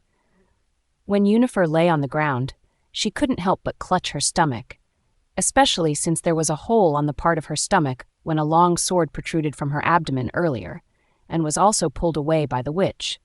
Well, it was the witch leader who had stabbed her with a long sword, then pulled it away, which was why it creates a hole on the part of Yunifer's abdomen. Yunifer struggled to breathe as she raised her head, looking at Drake, who exuded murderous and the corner of his eyes was reddened, and he was tightly holding Yunifer's hands. She struggled to breathe as she tried to open her mouth to utter what she wanted to say to Drake, but her words came out in short, stained gasps. Havoc spoke in a calm yet stern tone. "Don't talk and don't sleep. Make sure that you would persist and keep awake." Hearing the instructions of Havoc, Yunifer pursed her lips and gritted her teeth from the pain in her abdomen. Havoc kneeled beside the woman, and he quickly assessed her condition. Her pulse was weak, and she was losing blood fast. With a steady hand, he reached for his medical kit, which was already handed by his mate Kale, who was also helping him as an assistant. Then Havoc pulled out bandages and sterilized tools. After 2 hours, Havoc finally let out a sigh of relief as Kale also wiped the sweat on Havoc's face. Working quickly and efficiently, Havoc managed to stop the bleeding and stabilize Yunifer's condition. She was still in critical condition, but he knew that he had bought her enough time to get her to a proper medical facility. Yunifer groaned from the pain, and she heard Havoc instruct Drake. She needs to be sent to the hospital so that she can be treated properly with those advanced machines. After all, I only did stop her from losing blood, plus she's also a werewolf, and it had helped her from stopping the blood loss, Havoc calmly said while he stood up. After he said that, Drake carefully bent to carry her in a bridal style, and without saying anything, he rushed out from the forest to go to the hospital to treat Yunifer. While Drake was running, he noticed that Yunifer's face became paler, despite that Havoc had managed to stop her blood from gushing out of her body. Yunifer. Drake loudly called out her name and increased the speed of his feet. However, Yunifer didn't respond, making Drake's heart thump as he grew nervous. He tried to call out her name again and again, but Yunifer didn't respond. She remained peaceful with her eyes closed. If it wasn't because of how pale she is, Drake would have thought that she was in her dreamland. But this is a nightmare. There was a bud of sweat formed on her pale face, as if even in dreams, she had also experienced pain. Seeing that Yunifer had lost consciousness because of the pain, Drake's heart grew anxious, and at the same time, he was also raging in fury. His blood boils, and he keeps on chanting in his mind and heart that he will kill the witch leader sooner or later. After they had arrived at the hospital, Drake immediately called out the doctors and nurses to assist Yunifer. The doctors immediately took Yunifer into the operating room, where they carefully removed the object and repaired the damage to her internal organs. The surgery was complex and took several hours to complete, but the doctors worked tirelessly to ensure that Yunifer received the best possible care, under the great pressure of Drake, who was staring at the doctors who were treating Yunifer. One of the doctors who was treating Yunifer couldn't help but look at Drake, who remained still, and said, "The guardian of the patient should remain outside." However, Drake didn't listen to them and acted as if he didn't hear them. His eyes didn't even glance at them because he was staring closely at his mate, Yunifer. Seeing Drake being like this, the doctor shook his head and let out a heavy sigh before he continued treating Yunifer. Even the nurses and the doctors couldn't send him out, no matter how much they assured him that they would do their best to treat Yunifer and persuade him to leave the room, but Drake remained unshakable. He continued watching the process of how they treated Yunifer.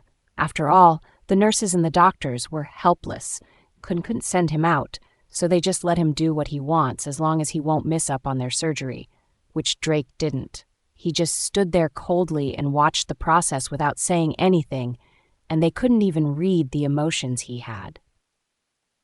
After the surgery, Yunifer was taken to the intensive care unit where she was monitored closely by the nursing staff. The doctors continued to check on her regularly, adjusting her medication and treatment plan as needed. After Drake had made sure that Yunifer was already safe, that was the time that he was able to breathe properly. He glanced at the nursing staff and coldly said, "Watch her closely and do not let anyone enter this room other than the doctors who treated Yunifer earlier." Drake coldly instructed while looking at the nursing staff. When the nursing staff heard this, she looked at Drake with brows furrowed and with a curious expression. "May I ask, where are you going?" The nurse couldn't help but ask. However, Drake didn't respond to her questions, and before he left, he took a glance at Yunifer, who was breathing peacefully unlike before, and her face started to have a rosy complexion. Drake bent down his head and planted a kiss on top of Yunifer's forehead before he left the hospital at a great speed, as if he was rushing to kill someone. This time, the soft expression that he had when he was looking at Yunifer had already disappeared and was replaced with hatred. By the time he arrived in the forest, he had already seen some of the police officers who were led by Hertz, who was outside of the forest along with a middle-aged man who was guiding them in the fog, but Drake didn't mind them nor stop in front of them to help them show the way.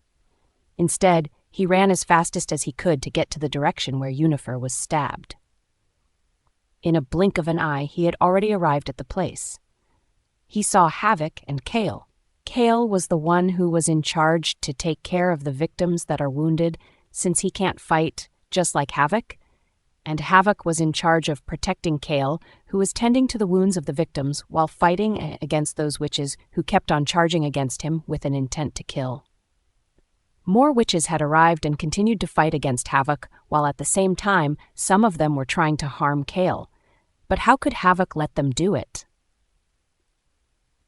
When Drake arrived and saw almost 50 of the witches who were in the forest, a smirk appeared on his lips as his eyes darkened.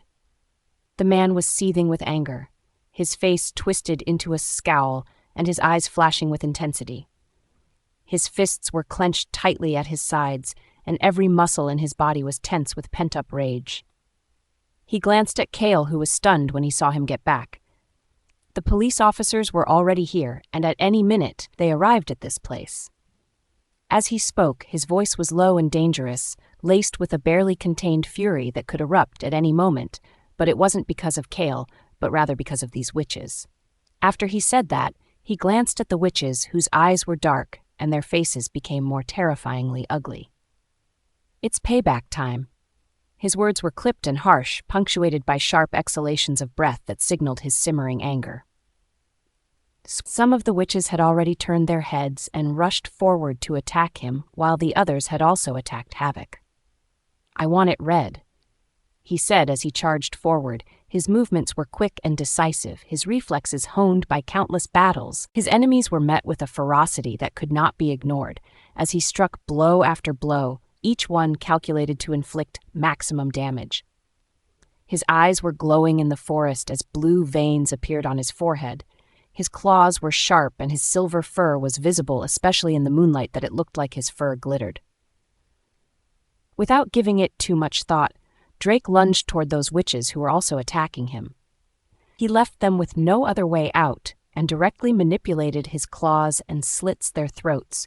He even stole the sword that the witch was holding and used it to strike them to kill them. He was like a dancing madman who was killing the witches without any expression plastered on his face other than fury. It took an hour to make the forest dyed red, so that even Havoc and Kale couldn't go forward toward him. Such a terrifying man.